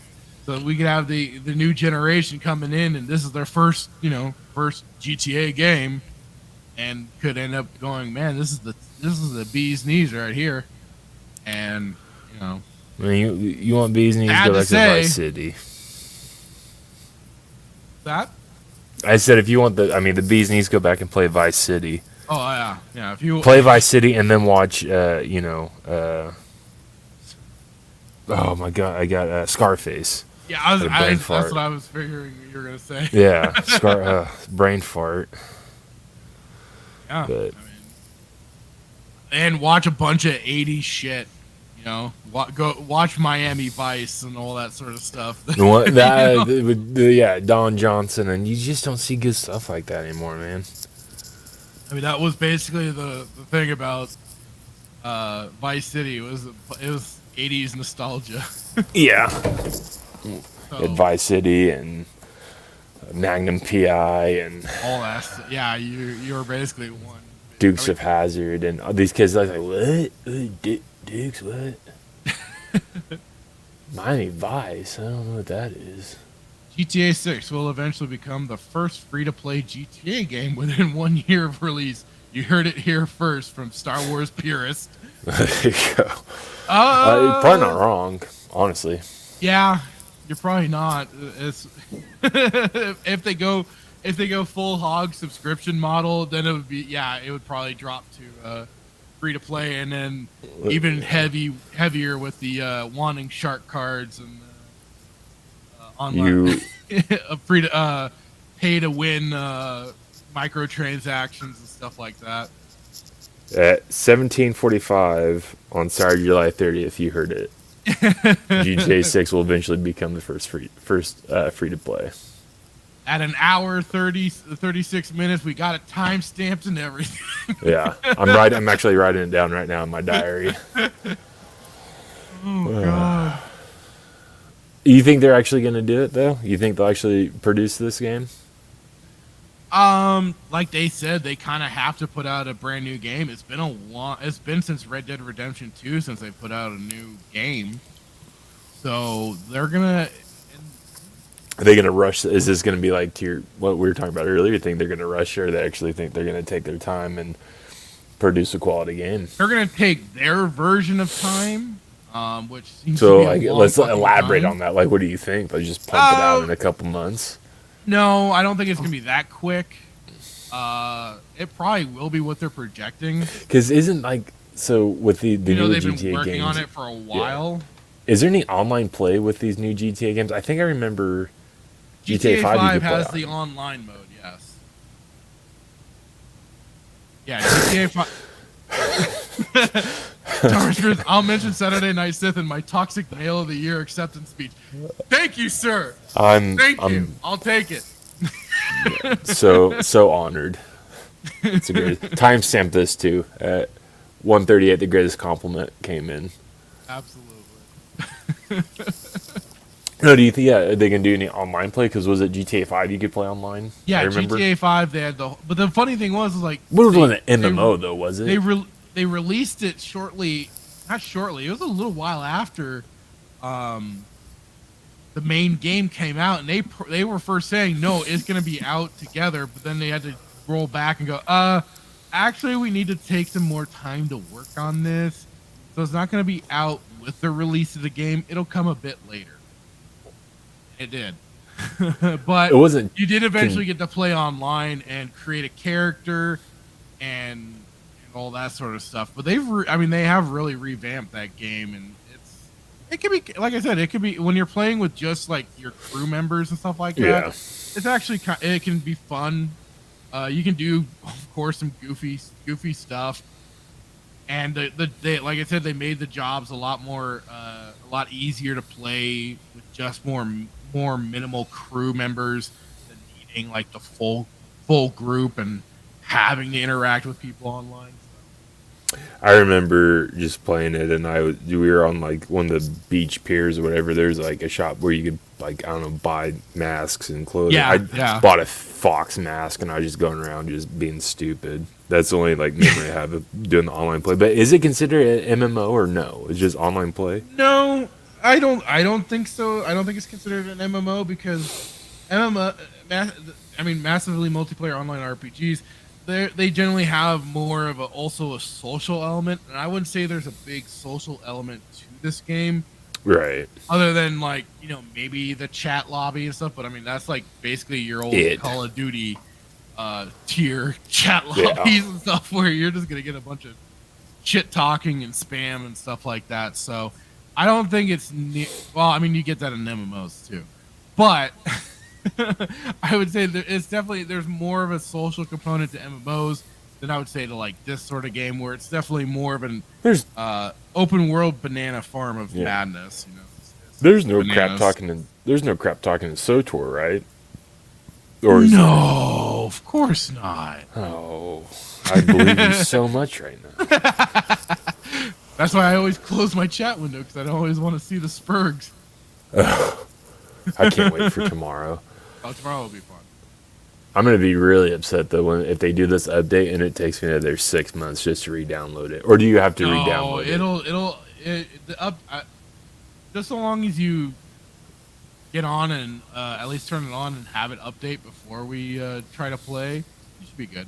Well, it's on Monday, so I mean we'll play tomorrow. Oh, on Monday, August, yeah. I'm talking about for next. No, yeah. Oh, yeah. Just like I said, just make sure and log in at some point during the week and have it do its update. Cause I don't know how big it's gonna be. Well, it's 7.1, so good. I don't. But we all know how long it took me to. It's launching Tuesday. Yeah, Tuesday. So, but we know how long it took me to originally download it. Well, that was downloading and installing the full game, not an update. Yeah, that's true. But I really love the fact that we haven't covered Bad Batch yet. It's been very, very. We were working to it. I wanted to cover some other things. No, I know. I'm saying I'm enjoying not going over this. I know. I kept telling my brother, I'm like, I'm kind of reconsidering, and I told you this. I'm kind of rethinking this whole. Well, here's the thing. Here's the thing. 70 minutes. Well, that was his first episode, right? Yes. The rest are like 30. No, the rest of them are like 25. Okay. I think they're like 31 minutes. This one was just like I told you. Like I'd already watched this, but like so I am in the same position you were with. Is it Mandalorian? Like I had. What was it? You had already seen Mandalorian season 2, and I hadn't. It was one of those things where I hadn't seen it in a long time. I was rewatching it, but it's all. What's the song? It's all coming back to me now. I'm like, oh no. Cindy Looper, whoever. I don't know. Yeah, because this was my first time watching it. Yeah. It's great. I wish you just had like a go, like you were just vlogging yourself while you were watching this, just to see your facial reactions, because it's just there's so many facial reactions. I mean, it was just probably like you wouldn't get much from me. I just need to like kind of. You just need to get like a marble countertop under your computer for as many times as you drive your fist through your desk. I didn't even think it. I mean, all right. So should we just go into this then? I mean, we can. I just really enjoy not covering it because it's like my notes for an listen. We usually have like 2 to 3 pages based, on an episode that's like 30 to 40 minutes. This is like 70 minutes, so like my notes are. Oof. Yeah, I've got like quite a bit. Roughly 4 pages worth of notes. Yeah. You just rip the Band-Aid off. Yeah, let's. Okay, so here we go into the Bad Batch episode 1, Aftermath. I mean, initially, this episode didn't really. I mean, it was just kind of like it got going. They were, and the thing was that like this whole, because I know they retconned the whole thing with Kanan and his master and how Order 66 went down for them. And I saw somebody do a video on it where it's like, they definitely toned it down in this episode. I still don't know what timetable Rebels takes place in full Rebels is like 5 years prior to New Hope or something like that. Bad Batch is like what? This is like right after. I mean, at least certainly this episode is like right after Order 66. It's like, well, they're a part of Order. It's like Order 66 is currently like happening. Remember enjoying Order 66 stuff after that. So much of it just seems forgettable. Thanks to my notes, I haven't forgotten it. Otherwise, I would have forgotten this episode. Yeah. Well, that's what you're saying. Like, after Yeah. 10 minutes, I was like, I'm done. I'm tapping out. Yeah, I mean, so, basically for the start of this episode, we get a Clone Wars style recap. Here, they also redid some of the scenes from Revenge of the Sith, done in this animation style. And then I was like, so now I want to watch Revenge of the Sith instead of this. Don't remind me of better things. And then I jokingly said, Mr. Michelle Gellar, Freddie Prinze, character Caleb Dune comes out, aka Kanan, aka not Kyle Katarn. They really should have done more, and I said they really should have done more to make him sound younger. It's really jarring. It just sounded like basically Freddie Prinze Jr. It didn't sound. I was gonna ask like this a younger character. Like it sounded like him as an adult. I'm like, what the hell? Yeah, go ahead. Do you remember showing? Did you send me this? So did Freddie Prinze Jr. was he in? He was Rebels? the one that. Yeah, he was. He. Do you remember this video that characters. Did you send me a video of him like basically so far of him up having a Filoni's rear? spurg out about and sucking off Filoni and how he was trained by George Lucas and he didn't understand. He clearly didn't understand what it meant to bring balance to the Force and stuff like that. Yeah. I couldn't remember if you sent me that video or my brother or somebody, but we did play this video. I remember sending it to you. Yeah. Yeah, like he full on like you just. And the guy, the two people. This is why we wouldn't ever have people be having conversations with big people because like these people were just like kind of clapping along like yeah. And They're eating it up. I'd be like, but bro, that's not what bringing balance to the Force is. Lucas. No, but he's Lucas like, said so. It was when Vader killed Palpatine and Luke brought Vader back to the light. They brought balance back to the universe, and that was George Lucas. What he said that was the intention of not having 2 Sith and 2 Jedi. That wasn't bringing balance. That was still an imbalance to the galaxy because of the Sith existing. So, no, you're full of shit, dude. But they're just eating it up, man. Oh yeah, the two other podcasters or whatever, they were clapping along. They're like, not only are you the greatest you're the greatest character in Scooby Doo, but you're the greatest character in Star Wars. God. Oh God, This is the biggest rut row moment of my life watching this video. Exactly. But little Kanan says how he's brought reinforcements and only 5 of them.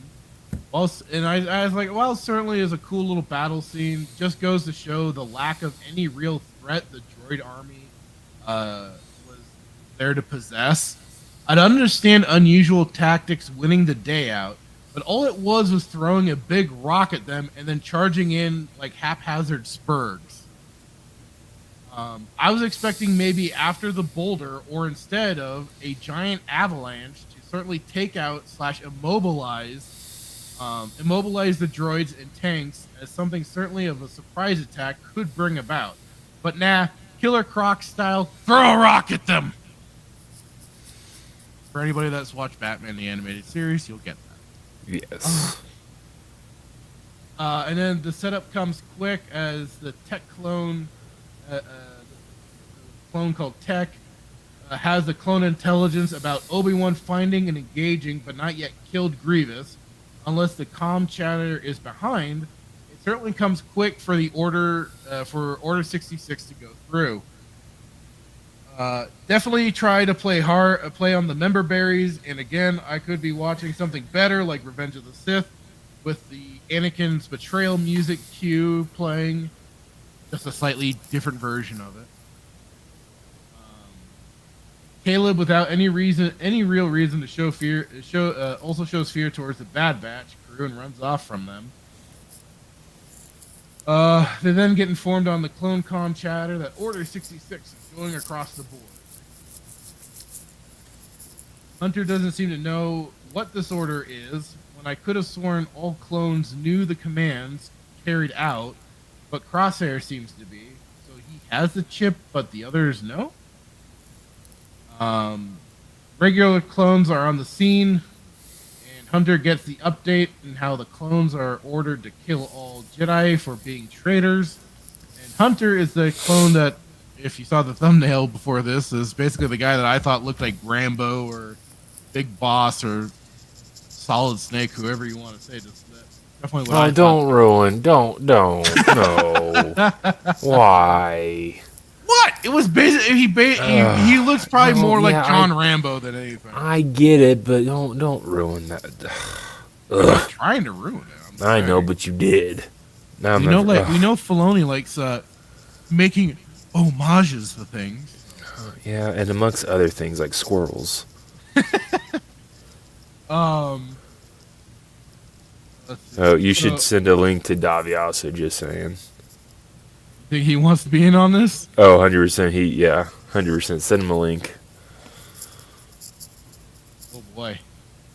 He got extremely excited when I told him we were doing Bad Batch. He's like, oh, yeah, well, I should be available Saturday. He didn't tell me anything, so I didn't see him today, so... Send him he the hasn't link. been available, so I just haven't sent him. Well, I know, but I'm saying I mentioned Bad Batch. He's like, oh, yeah, I'll be there. I'll move my plans.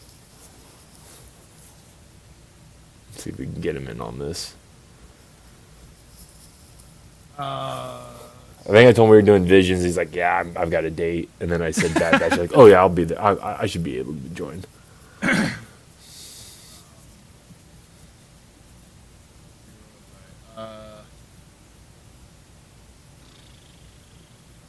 The two Camino. Oh, so regular clones ordered to kill all Jedi for being traitors.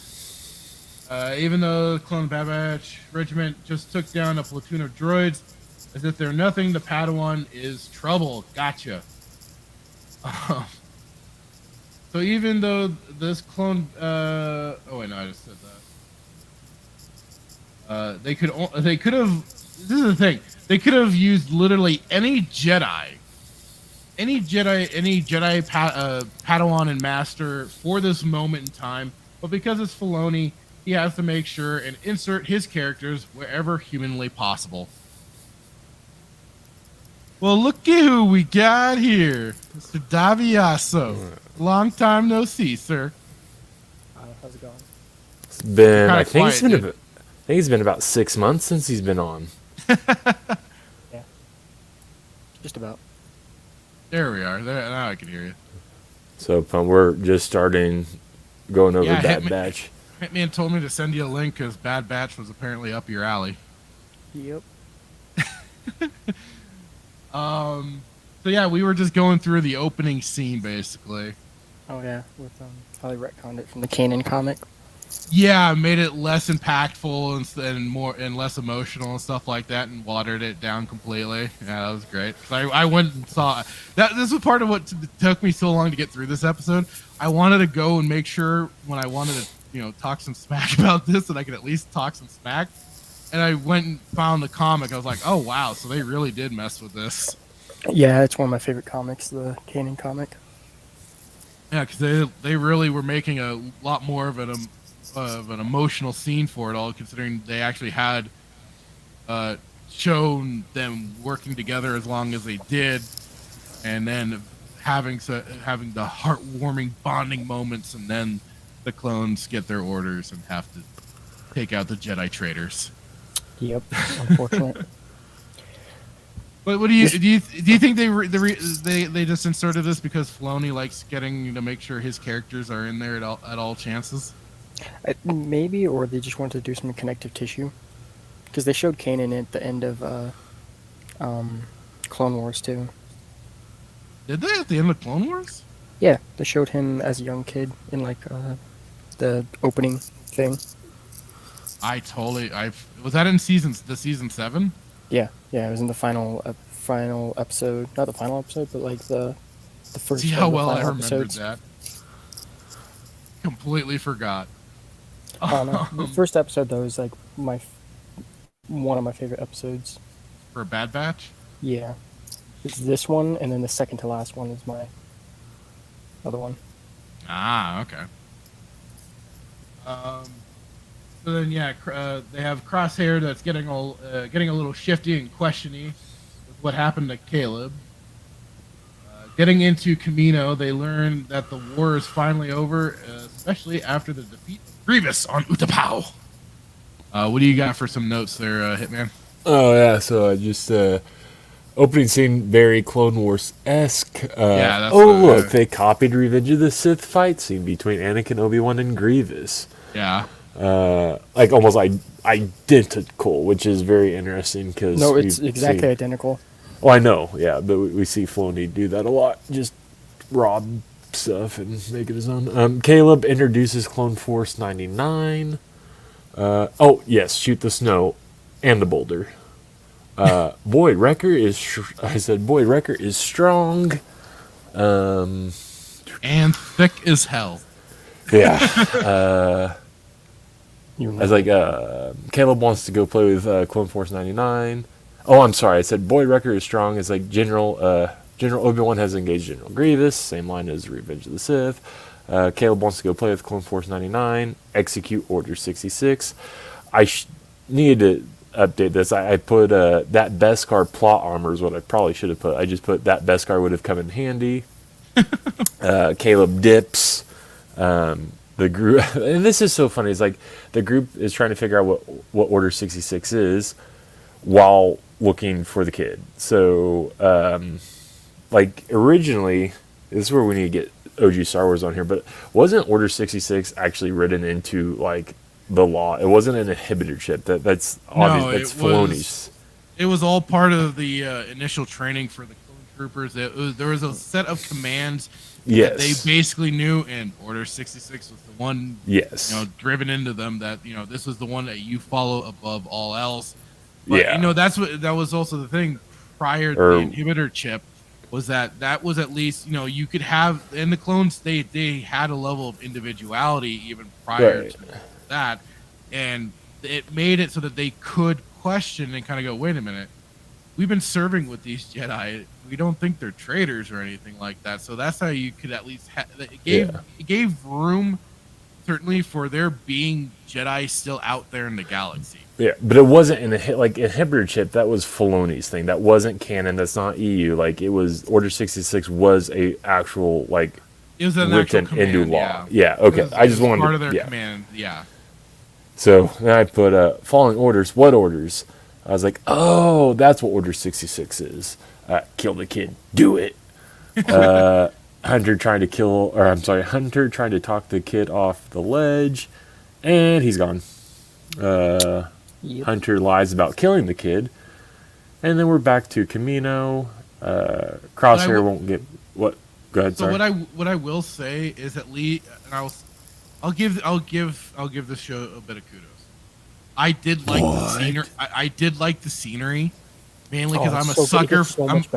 I'm a sucker for snowy forest areas. And I will say they did a nice job with some of the lighting and one of the episodes it was just like so real. It's crazy.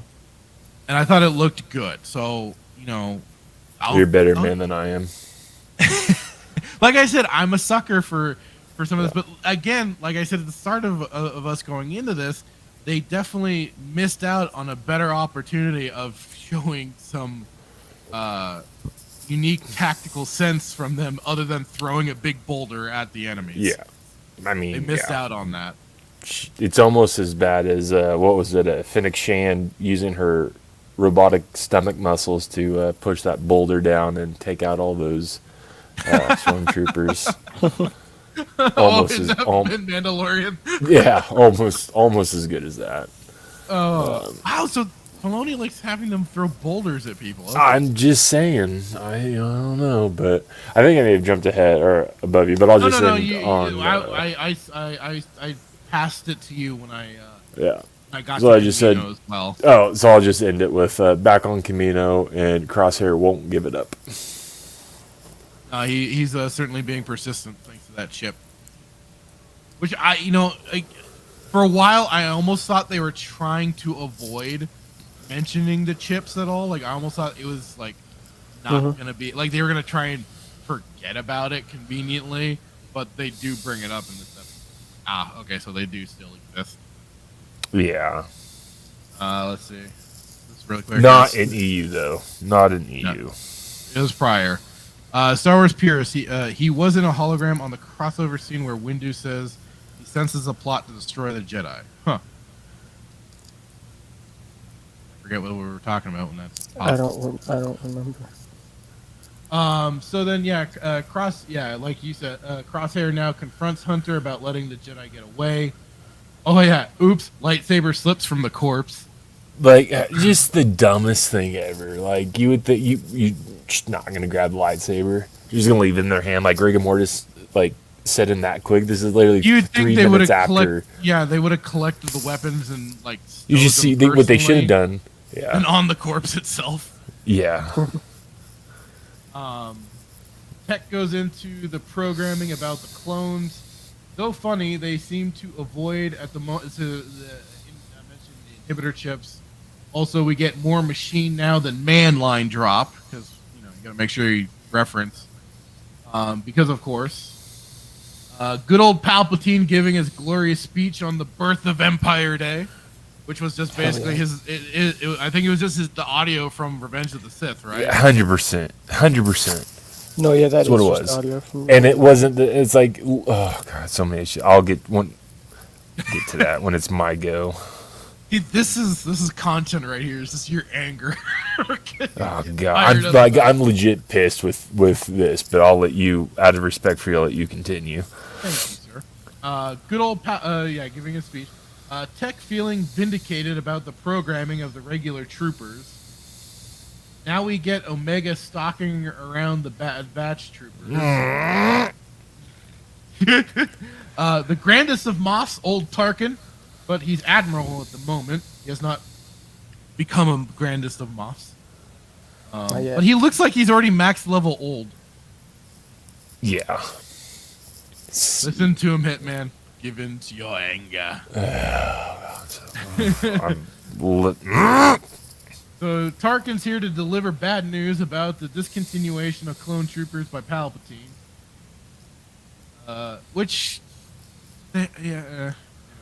Omega again here to bother the clones. Food fight! Because we had to have a food fight scene. Omega getting pissy over some rough talk from the regular clones. Trying really hard here. Hunter tries to calm things down. Almost does. Till even Wrecker goes full aggro.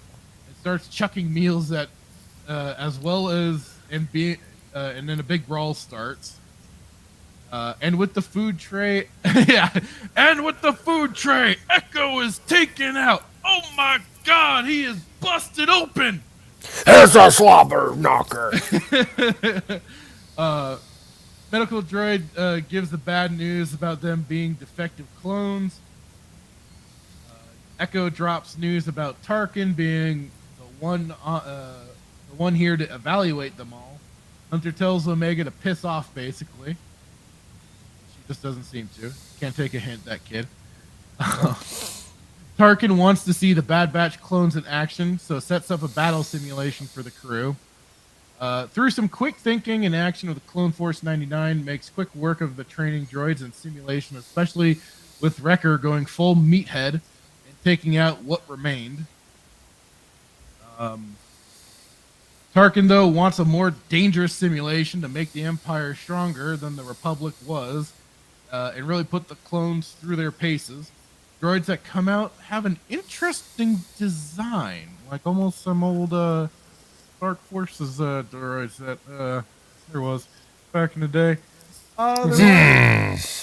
Like I've seen somewhere before, but this is where they learn they are no longer using. They are now no longer using stun rounds, but now using live rounds for the battle simulation. And after some quick hand signals to show Tarkin what they're made of, they go into it and start getting the droids with live rounds to start working for them. And then again, And Wrecker with the suplex to the droid. Oh my god! A lot of wrestling in this episode. I couldn't help but notice, at least from my point of view. And then with a final little knife trick shot to the head of the last droid, the Bad Batch comes out the winners. You want to jump in there, Hitman, or? Yeah, I was just trying to find if it looked closer to the troopers in Dark Forces or the Death Troopers in what's that Dogwater? Rogue One. Yeah, they can rip off their own stuff, but I was some of the old Dark Forces. That actually does look those not Dark Troopers, but they're like these early robot droids. Well, obviously looked better in Dark Forces in the 2020, whenever this came out, 1920, whenever. So I said, continue. Yeah, shock troopers on Camino, gasp, shocking. And then and this is where I'm just gonna lose my mind.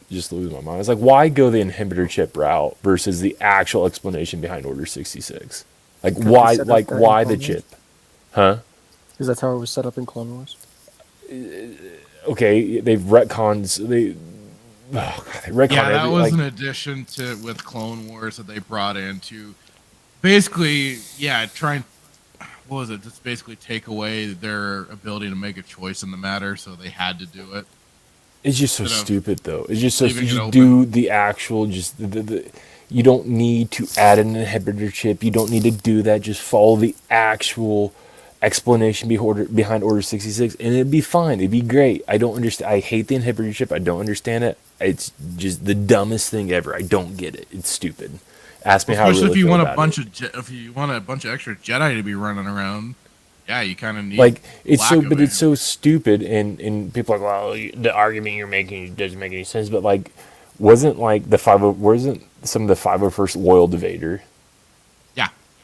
Like so again. But the thing was he wasn't considered part of the Jedi traitors because he was in. No, but the fact that they were so loyal, the loyalty remained though. I don't know. Oh, yeah.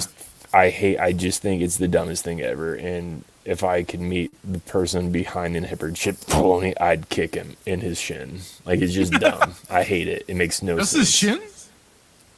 Well, we're on. It's a family show. It's a kid show. We can't, gotta keep I've been talking today. No, we're talking about behind closed doors. Got to do for the kids. And then this. Like I was like, I love that they stole from Revenge of the Sith Palpatine's speech. So you go all of Clone Wars. Well, I mean, Ian McDiarmid did the voice. I'll give them the one thing, they were at least keeping that level of consistency. Of them actually, hey, this is what's going on at the moment. But some of the timeline still seems a little quick, but at least the passage of time just seems like it's a little weird. But otherwise, yeah, I mean, I guess it's better than them revoicing it. They just used his direct dialogue. So I don't know how to feel about it exactly, other than hey, it's. Don't make me do this, okay? I'm trying. Okay, but then why not just hire Ian McDiarmid to do the voice in Clone Wars? Why do this other? Why use the other Grandpa Pigeon? Well, because they didn't want to use Tim Curry again, and the guy who did the voice in Clone Wars before Tim Curry died. So. But why not just? When did they bring Tim Curry in to voice Palpatine? It was after season 5, I think it was. The season 5 finale. I thought Sam Witwer was doing Palpatine's voice. No, he only did it a few times in Rebels. Oh. I don't know. It's stupid. No, they brought in Tim Curry. I'm going to hear that. Yeah. Tim Curry's the one that's in this one? Tim Curry's doing did the voice in Bad Batch? No. And he did it in Clone Wars, or no? Palpatine. Well, no, I know that's Ian McDiarmid in this one, but I'm saying in Clone Wars that was Tim Curry. Half. I think season 6 on. Season 6 and season 7, whenever you hear him in there. That's... Yeah. Except for... I know season 6, I think it's just season 6, maybe season 5. I forgot what episode it is. I don't know. that the original actor died. He did it 2012 to 2014. Okay. Interesting. Well, still, inhibitor chip's stupid and just stealing from whatever. Anyways, I put moving on before I break my laptop. Gasp! Galactic Empire, and I put this is so stupid. Omega. I don't know why she says Omega. Because she's Australian. I was gonna say the Australian accent. Or New Zealand, sorry. Oh, New Zealand. God damn it! I can't tell how. It's wherever. What's his face? Tamora. Tempura. I always think of tempura when we talk about Tamora. I don't know why are you laughing at me? I'm being serious. I always think of tempura. I don't know why. Tempura Morrison. Tempura. Now that's gonna be stuck in my brain, and I'm not gonna be able to forget that. You're so welcome, Tempura Morrison. Anyways, I put I almost caught myself. I almost said Omega. Omega, best character since Ahsoka. Admiral Tarkin doing Tarkin things. I said, what a heartfelt moment between the 5 and Omega. Oh, joy. Echo's hearing ringing. I made myself laugh at that one. That's good. As I was writing it. Tarkin doesn't like clones. You don't say. I said, wasn't this a rip on a Clone Wars episode? May the odds ever be in your favor. When they're doing the battle scene, wasn't that an episode in Clone Wars with like 3 of them? They're like, I don't know if they were recruits, but I thought it was a rip on. Davi also would know better. Was there a similar episode in Clone Wars where they're going up against? It's how the clones train. Yeah. Yeah, it's just basically their training exercise area. Well, I thought there was a specific episode though. It's called sorry, go ahead. Recruit. What is it called? Not. It was season. It was in season 1. Yeah. No, it's season 2, episode 1. Season 2. Or season 3. Star Wars. You're welcome, Tempura. Ordering it right now. Uber Eats. Where was I? Oh yeah. Playing dirty. I like it. And then I said, "Is this scene over yet?" And I'll end with this because I don't know. I think I'm again jumping heavy, but I'm gonna. Okay, well I just said Tarkin looks like he pooped his britches. Yes, throw a knife at a metal droid. And then I said, longest fight, period. It wasn't a bad fight, but I didn't think it dragged on the longest fight ever. It was the long. Like I fell asleep 4 times watching it. I fell asleep 4 times watching this fight. So I felt like it was long. Maybe not. You're gonna make me defend this a little bit. Some of it was just kind of like a standard setup. Yeah. Them taking over the droids and stuff wasn't too bad. I did kind of dig that knife shot at the end. That was kind of cool. You really defending this? I can't even believe. Okay, you're making me do it. I'm sure. I want to. You're defending it. God damn you! I put, and then I said Tarkin is like the unimpressed high school crush. Live rounds the audacity. And I said, what a mission. One there. You want to drop in any comments, Daviaso, or should we just keep going? No, please, yeah. Yeah. Feel free to chime in if you want. I'm good right now. Okay. I'm enjoying you guys'. You're just sitting back. You got the popcorn. You're just like, I'm just going to enjoy this shit too right now. He's just enjoying the fact that you're defending it. Where's my tea at? That's none of my business. Oh, don't worry. We're going to get to it. So Tarkin questions about the Clone Force 99 and gets into just how loyal are they. So he brings up things about Order 66. And one of the people having a disagreement with for what went down. Somebody's a snitch is going to get stitches. Wrecker cried over the new armory. They just got thanks to the Empire. He's cooming hard for all that armory. Oh yeah. Omega comes to warn them about Tarkin. You're breathing. Desperately trying to get off of Camino, it seems. Well, at least we haven't been going back to desert planets. The planet they go to hunt down quote insurgents is like a lush jungle planet. Again, at least we're not on deserts right now. Good lord. Oh yeah, I like that. They stumble upon a camp of people as they're trying to look for the insurgents that Tarkin sent them in for. Hunter says how they're not alone, and are then quickly ambushed and taken in. Crosshair, definitely not a happy camper.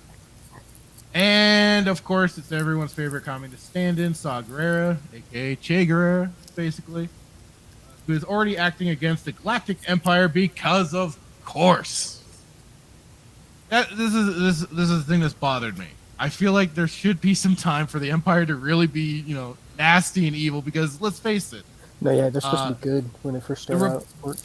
Yeah, the Republic was already an empire, basically.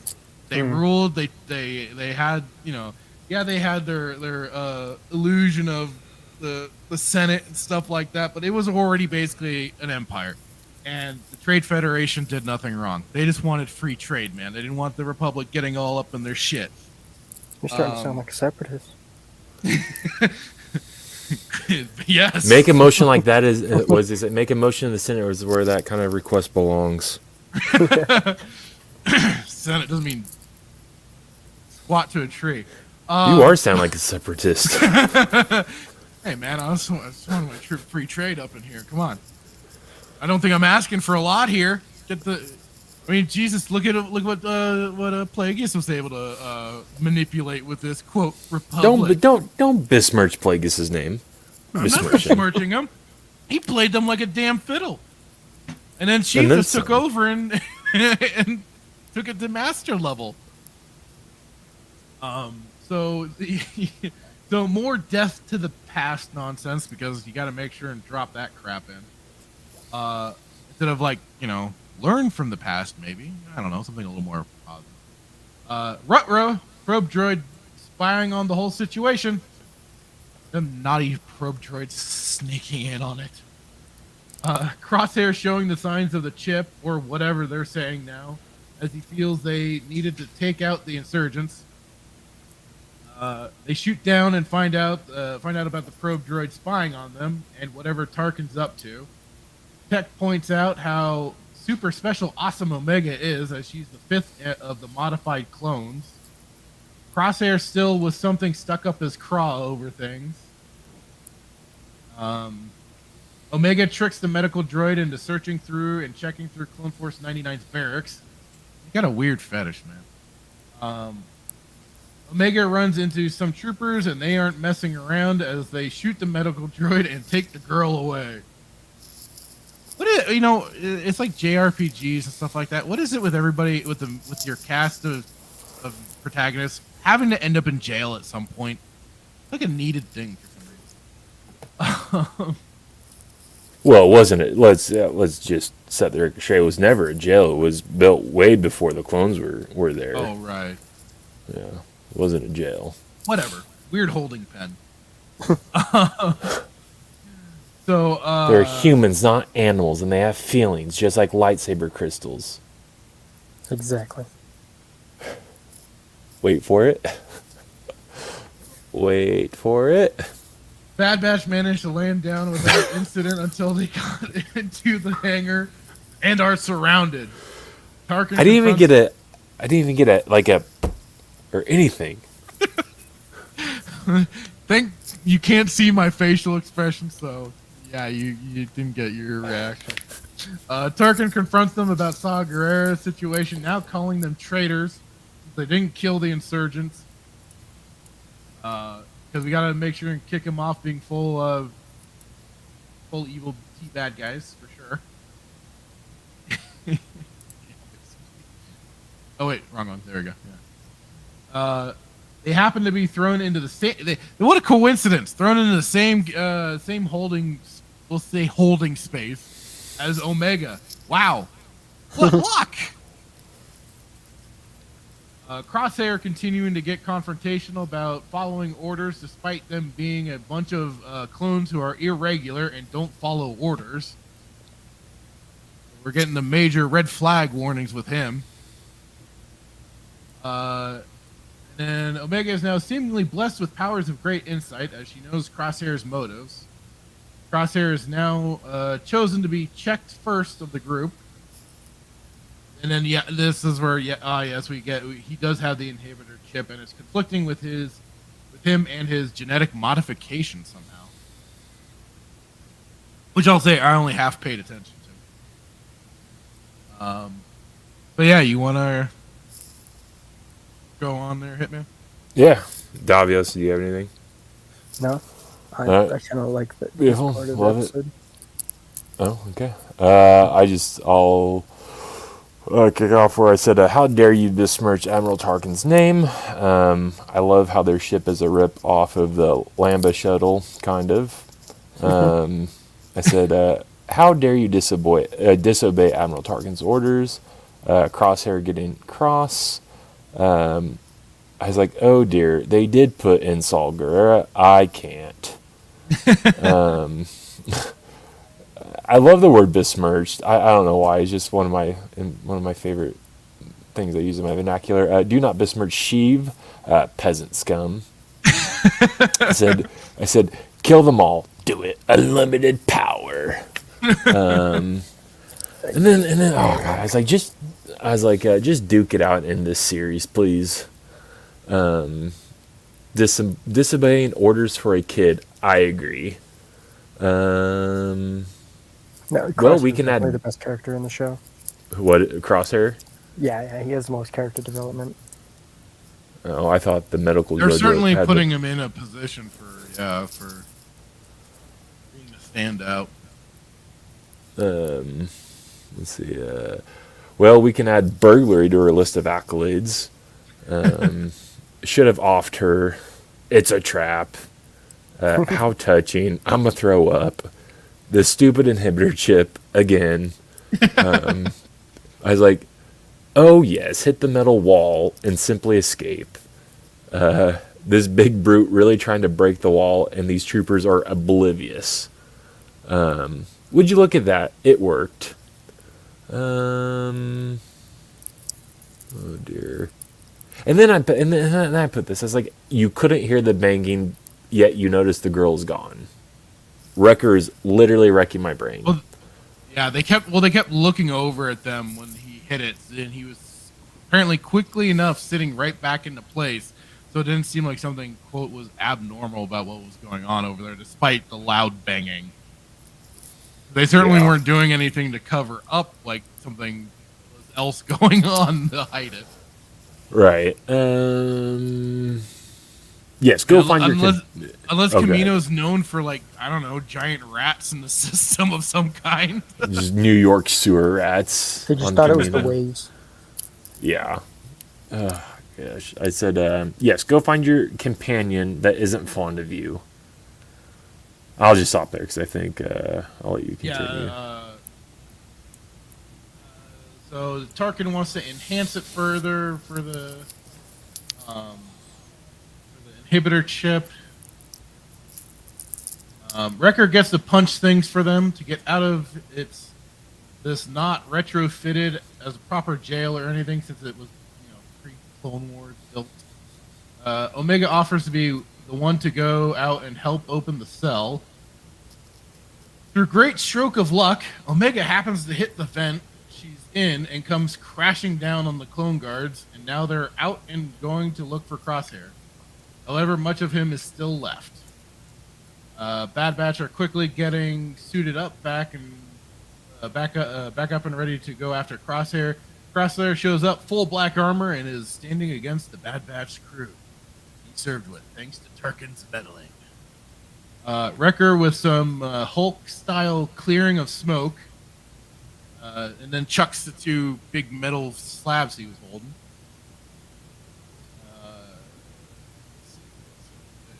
And takes out Crosshair. Oh no, he gets taken out. Wrecker gets taken out by Crosshair.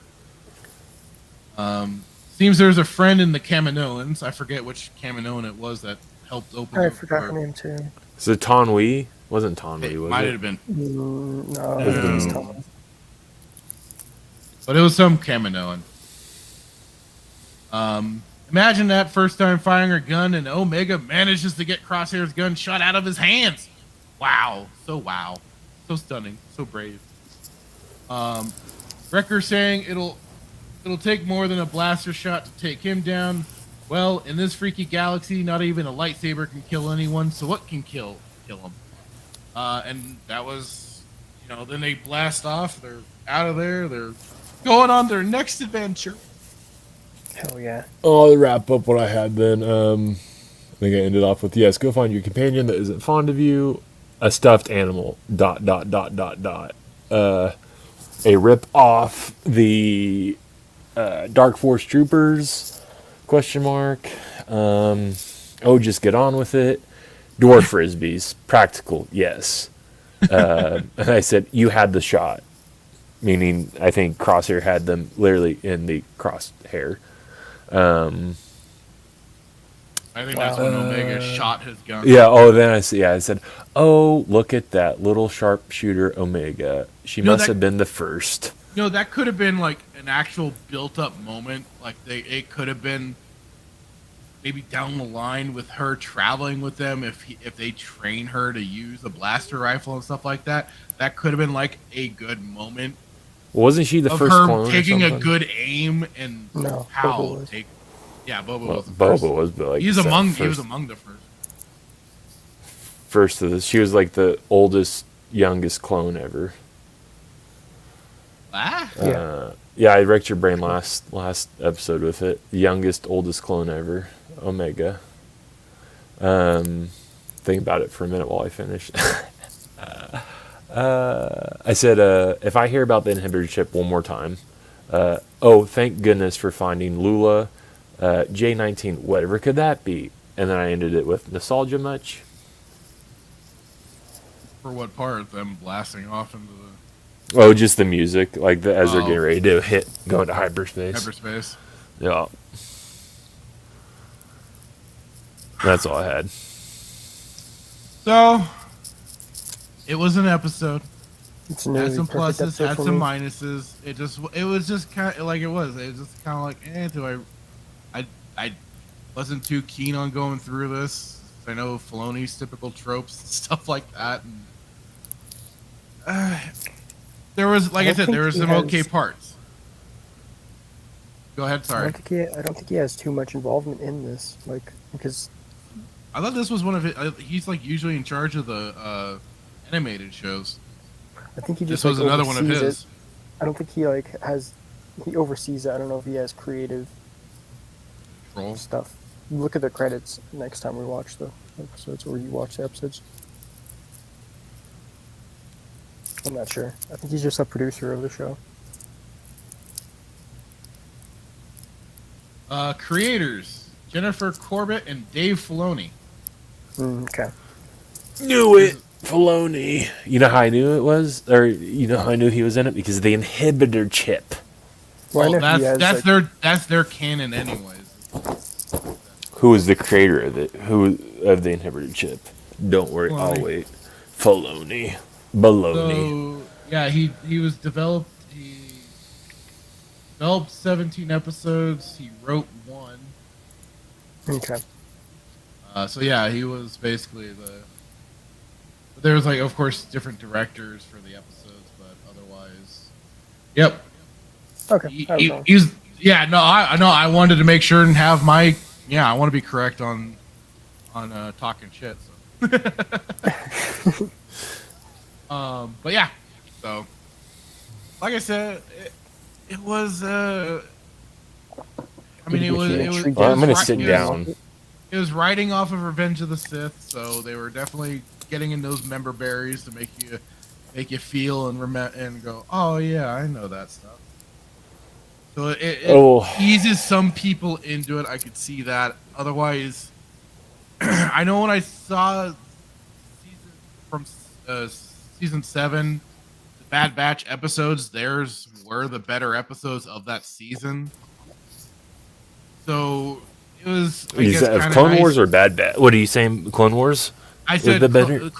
The Clone Wars season 7. Oh, okay. The episodes featuring the Bad Batch, these guys when they were first introduced, they had the better episodes of that season. Because then all the rest of it was the Ahsoka show, and I just didn't care. I just couldn't watch her episodes. And so to get a return to them wasn't bad. I just forgot how retarded Wrecker was. Hunter just has a cool aesthetic. Like I said, he kind of looks like Rambo, or I didn't say Snake Eyes. Either looks like Rambo or like a Solid Snake from Metal Gear Solid. Yes, I'm sorry. Or Big Boss. Yeah. So he kind of wins some points with me just for that. But otherwise, yeah, I mean, it's still they're still, going off of the inhibitor chip nonsense, and I could drop this today and not watch further episodes, but we've committed to this. Oh, it gets so much. I don't like the next episode that much. It's not the fun one, but it's okay. Which one is it? I'm trying to think. Cut and Run. Is that when they meet the Trandoshan? No. Lady? Is that 4? Is it 3 or 4? Is it 4? I think it's 4. Yeah. Because episode 3, you focus on Crosshair mostly. Yes. Because he's... Yeah. Okay. I remember now. So the next episode is Cut and Run.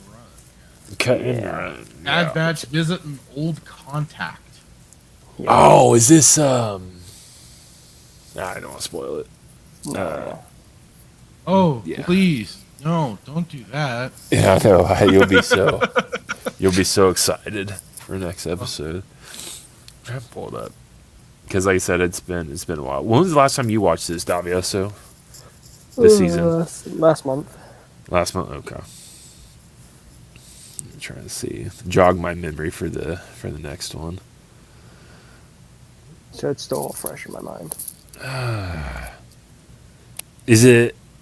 I don't want to say it. I think I remember this one. Is it Rex? It's not Rex. No. Is it Rex? Not Rex? That's episode 5. That's 5, you're right. Yeah. Or 5 or 6, one of those two.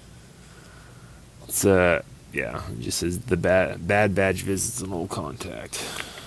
The Rex episode 2. Oh my god, the Rex episode is so good. Episode 2? No, episode 5 or 6. One of those two. Oh, yeah. Oh, Fracture, just wait until episode 9. I'm looking at some of I'm just seeing like some of the images from IMDb. And I'm like, oh god. Look up episode 9. That's probably gonna be your most favorite one. I don't remember that one. Bounty lost. The Batch embark on a rescue mission. Okay, I know. Cad Bane and Fennec Shand. Yeah. Yep. The Yay, Fennec Shand Cad that should Bane. have been. Episode... The Fennec Shand that should have been Fennec Shand, not the Fennec Shand that was in Book of Mando. Yeah. No, you mean the Book of Fennec Shand. Oh, yeah. Sorry. Yeah. How silly of me. Yeah, but it looks like, yeah, so they're not bad. They're only 25, 27 minutes. The next one's 31, but... Yeah. So, based off the couple times you defended it, are you so excited for episode 2?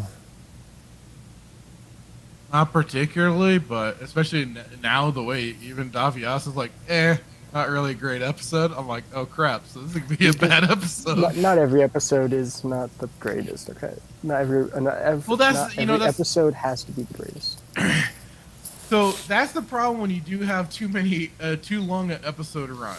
When you condense it properly and actually, plan out your season, it can be good. Yeah, if you don't have filler. Listen, there's nothing wrong with. There's nothing wrong.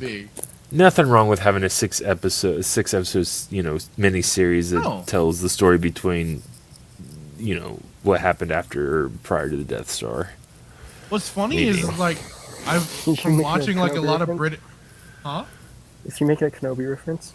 Oh no! No, absolutely not. Okay. What'd you say that for? Please no.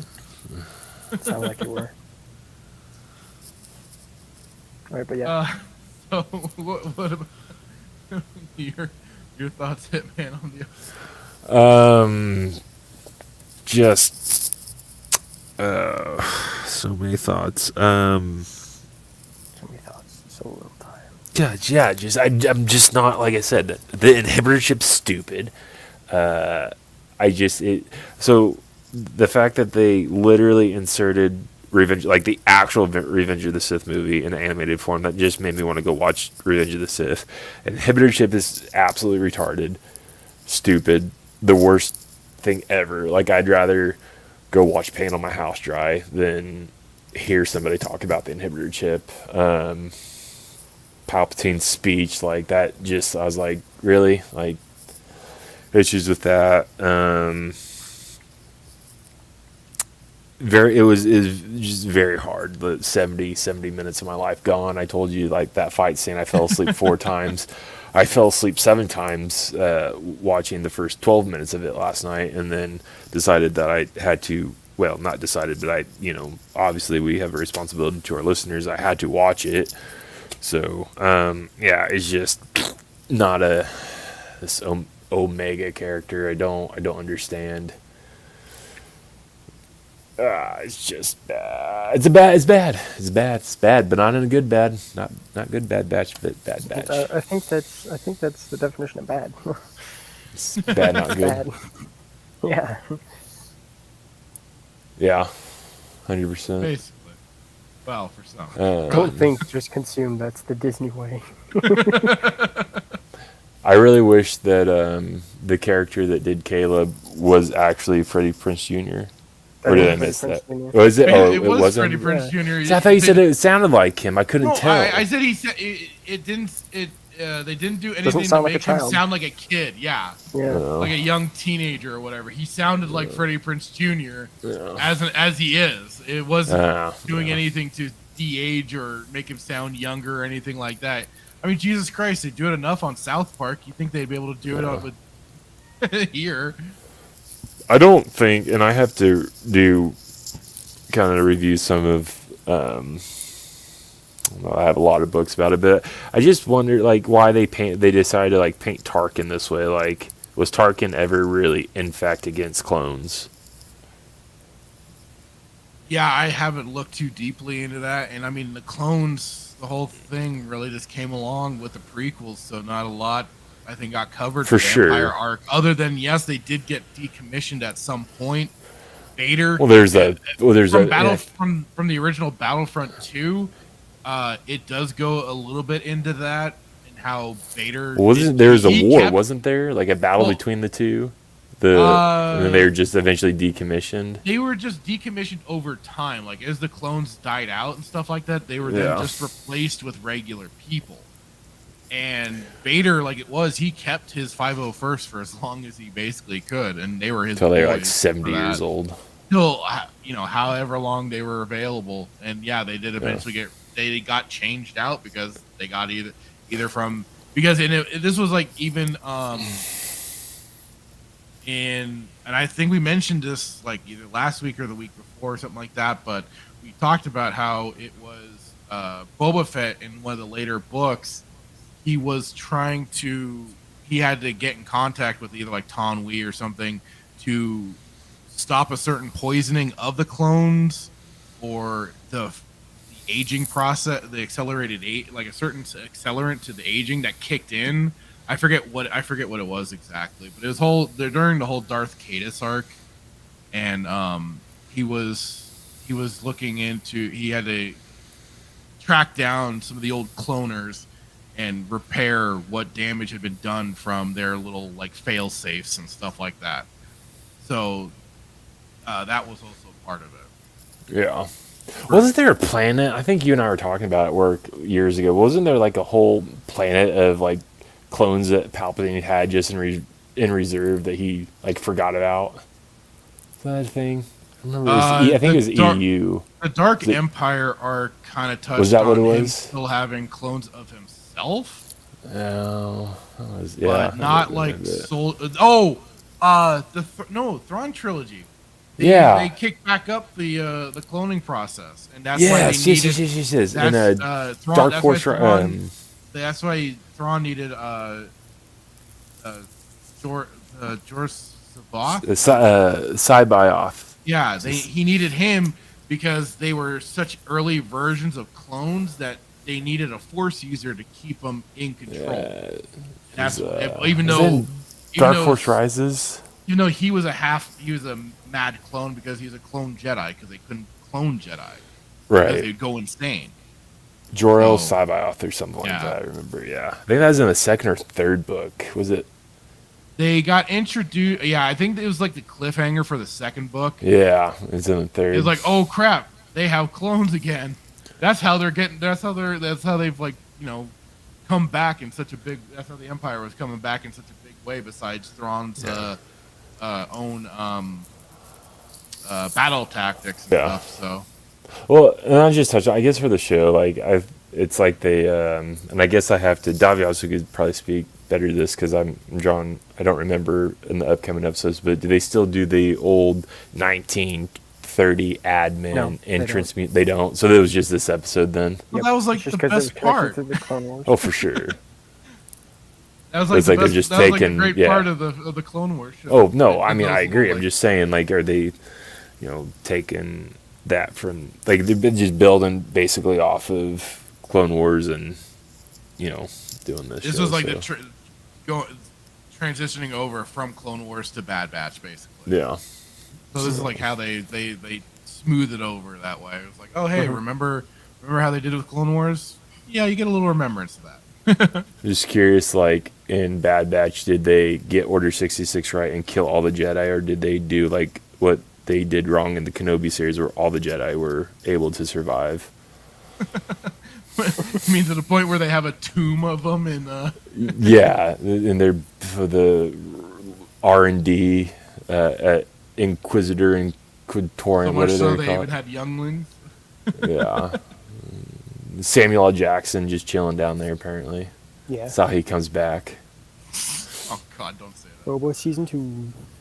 I'm telling you, he's coming back. Well, and, this was part of what also was distracting me. I was trying to find, specifically...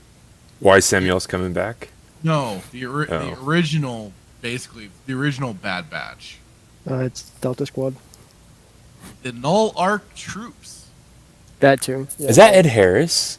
He was basically the model for the Mandalorian commando that was training this group. Mm-hmm.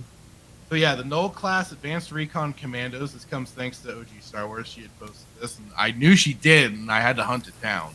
Oh, nice. So yeah, we're the Advanced Recon Commandos 6 originally were the first clones of Jango Fett created by the Kaminoan cloners, and the prototype for the Grand Army of the Republic. Well, that's not the Bad Batch one. The Kaminoans attempted to enhance the Fett genes. The initial production run produced 6 uncommandable young clones. They were designated Null class and slated for termination, and they were saved from destruction by Cal Skirata, a Mandalorian training sergeant hired by Jango Fett to train clone commandos. Next batch of clones, 100 of them, were designated the Alpha Arcs, trained by Fett himself. Cal volunteered to train them as, quote, Black Ops commandos, named them, and taught them their Mandalorian heritage, sequestered from other clones through their training. Even before 2 years of age, Ordo, that's a name, that's all too Lan Ordo, and his Null brothers had already undergone flash instructions and live ordnance tests, obtaining immeasurable high scores. After completing their accelerated growth, they trained in Mandalorian military and survival combat to kill and destroy by any means possible. During training, the Nulls also endured near-death training, torture, to become resistant to interrogation. Cal taught his clone troopers an interrogation resistance technique of shutting out reality to become someone who was not being interrogated. This technique could be done by visualizing, putting the pain and fear in a box, by concentrating on its physical realities so minutely that it fragmented and ceased to register, by imagining that one were somewhere else, or by focusing on the next moment one could bear to think about, next meal, second, or step, time after time until the ordeal ended. They also had special training for the essentials of warfare, them being assassination, black ops, anti-terrorism, covert ops, espionage, slicing, and medicine. Cal furthered their training, teaching them how to handle a wide variety of weapons, from blaster rifles to Verpine sniper rifles, and hand-to-hand combat. Later in their training, they learned the skills of maneuvering in zero-G. The Null Arcs were also known as Scarata's private army. The Nulls and Cal Scarata were reluctantly tolerated in the Grand Army, if only to ensure their cooperation during the war. Because they had unique skills that their brethren lacked. The Null Arc troopers worked in the Special Operations Brigade of the Grand Army. All Null Arcs were officers except for Null 12, who, when asked why he was only a sergeant by one of the Omega Squad commandos, Aiden replied, "I preferred to be an NCO. It's good enough for Caliber. It's good enough for me." And basically, all the Null Arc troopers and 5 Fruity Lieutenant and 6 Hummerk Lieutenant. Basically, all these are going to be lieutenants for Amariel, Jang, Ordo. Like I said, I think that's pretty great that they brought the clan Ordo name to the Arc troop, to these Null troopers like that. 6 Nulls died before even being recognizable as embryos. Scarata named them all. Nice. Became known as Clan Scarata. Awesome. See, why didn't they do that? Because they pissed off Karen Travis, and she left and hasn't returned to help fill in Mandalorian lore. Yeah, she packed her bags and went to the island that we all wished Kathleen Kennedy would go to. I mean, it was like all you had to do was adapt a lot of these books. I mean, I would love to see some Republic Commando books and stuff like that be animated or something like that. Well, there's somebody out there. Get on that. Well, that's what why can't they just do that? Why couldn't the Bad Batch essentially be like Delta Squad? Because, like I said, reading through the first one, well, still currently reading. It's a slow burn. It's still currently reading through the first one. Like, it's an amazing book, and I don't know, Davio, so maybe you can chime in. Like, did you read any of the Republic Commando books? I played the game. You played the game, so like, do you like Delta Squad more than Bad Batch, or do you think Bad Batch is better than Delta Squad? I like Bad Batch more. Do you really? Oh dear. Yeah. I like Delta Squad, but I like Bad Batch more. I just have more connection. Because it reminds me of Clone Wars, and I loved Clone Wars. So if you pit them in a fight, I haven't watched all these Bad Batch episodes. Delta Squad, 100%. Bad Batch, 100%. Nah, Delta Squad would wipe the floor with them. I mean, listen. The Republic Commandos and hey, you remember the later episode, right? Yeah. Yeah. So Bad Batch. No, like even the Republic. Oh no. Yeah. They get one over on Delta. Yeah. Here's the thing. You gotta wait until you see that. You gotta wait. Even the Republic Commandos and like the Dark Lord. Was it Vader? Rise of the Dark Lord book? Like even those Republic Commandos, which were not Delta Squad, but they still were BA. So, in my opinion, it's Delta Squad, but that's just me. But how dare you bring up the next episode? You're going to make him want to watch it. Yeah, I know. Oh, you're making me angry now. They get I like Delta Squad. I do. I like Delta Squad too, but Bad Batch. All right. Well, I'm gonna be heading out here. We'll probably be doing the same, but thanks for popping in, man. Yeah, always a pleasure. Will we be getting you tomorrow for some Star Wars: The Old Republic? It depends. My mom broke her wrist, so. Oh, crap! Sorry to hear that. Yeah, no, she's coming back down from Montana, but yeah, we'll see. I'll let you know. Well, let us know. Yeah, let us know. Well, I'll be sure to let you know when we're starting up tomorrow, just in case. Okay. Cool. I'll definitely be on because I don't have to re-download it again. There you go. All right, I've already got my character. See ya.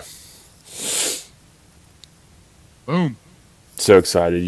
Get so pumped for the next episode. Not really. I don't know what he's talking about. I'm excited for the next episode. It's terrible.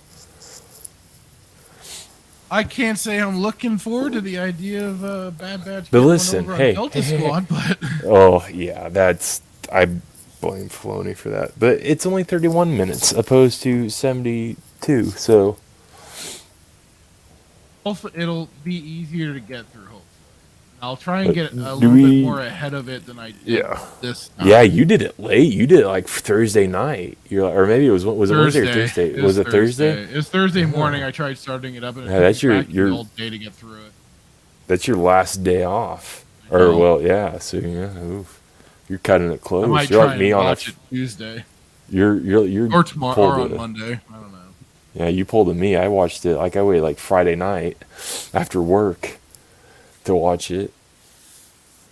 But so do we want to like just plan on tomorrow or wait until Davios? I mean, your brother be on, so we could. Yeah, if we don't have we'll get Davios, you. We can get you through Korriban and stuff, and I mean, like it is. It's easy to go back and play the starter planets anyways. Yeah. Because it basically levels you down to the planet, so Beautiful. it works out. All right, we'll just plan on it tomorrow. And if Daviaso joins, If he makes then- it, great. If he doesn't, he doesn't. yeah, I got to get to Korriban. It's taking me forever just to find this. Yeah, well, we'll obviously We'll be get you. restarting We'll tomorrow, get you. But, Yeah, we'll get you through it, and I'll probably just join in with another Sith character. Is he gonna? Is your brother gonna do Inquisitor? Or do I need to redo? Because I got to remake a character anyways. Because the one I did was Warrior with Sorcerer class. And you didn't like the Sorcerer class, right? I'm still doing it right now. It was Sith Warrior with a Sorcerer class. Right.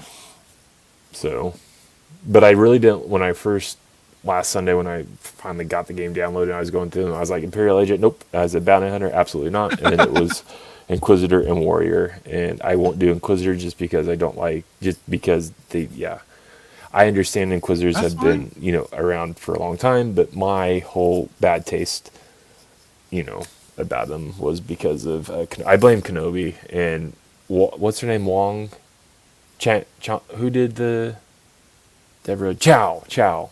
Yeah. Deborah, I blame Chow and Joby Harold and everybody that decided to portray the Inquisitors like that. I just don't like the whole like an adept of the dark side. Like that's very peasant like. Like I am a pureblood. Like I'm not a muggle. Like I'm like. But you start. Everybody starts somewhere. Yeah, as an adept though, I'm like that's like saying like a Slytherin is like like half muggle Slytherin. Like it's not a thing. Can't do it. Like, anyways, we'll have to figure that. We'll figure that out tomorrow. Absolutely. Put the All links out for everything. We'll put the links out and stuff like that tomorrow when we're getting ready. So pumped. So tomorrow about 5:30. Yeah, sounds good. 5:30. Yeah. 5:30 General Mountain Time. We'll be kicking up on our Twitch channels. For me, the Fractured Filter. For him, J Hitman 187. J Hitman with one. J1 Hitman. J Hitman. Yep. 187. That's his Twitch channel. We'll be on there. We'll be kicking things off. My brother will be joining us for that. Be a good time. And, get your popcorn. Get your pop. We'll find some fun stuff to talk about. Absolutely. Yeah. Well, thank you very much, yeah. Pierce, and thank you for jumping in and watching the show. Also to my brother, Mr. Insect, when he jumped in. I'm surprised. I'm a little disappointed. Sentinel wasn't here. What the hell, man? I know, He's man. usually been here. Anyways, thanks everybody that came in and has been watching. You all have a very wonderful night. Bye-bye.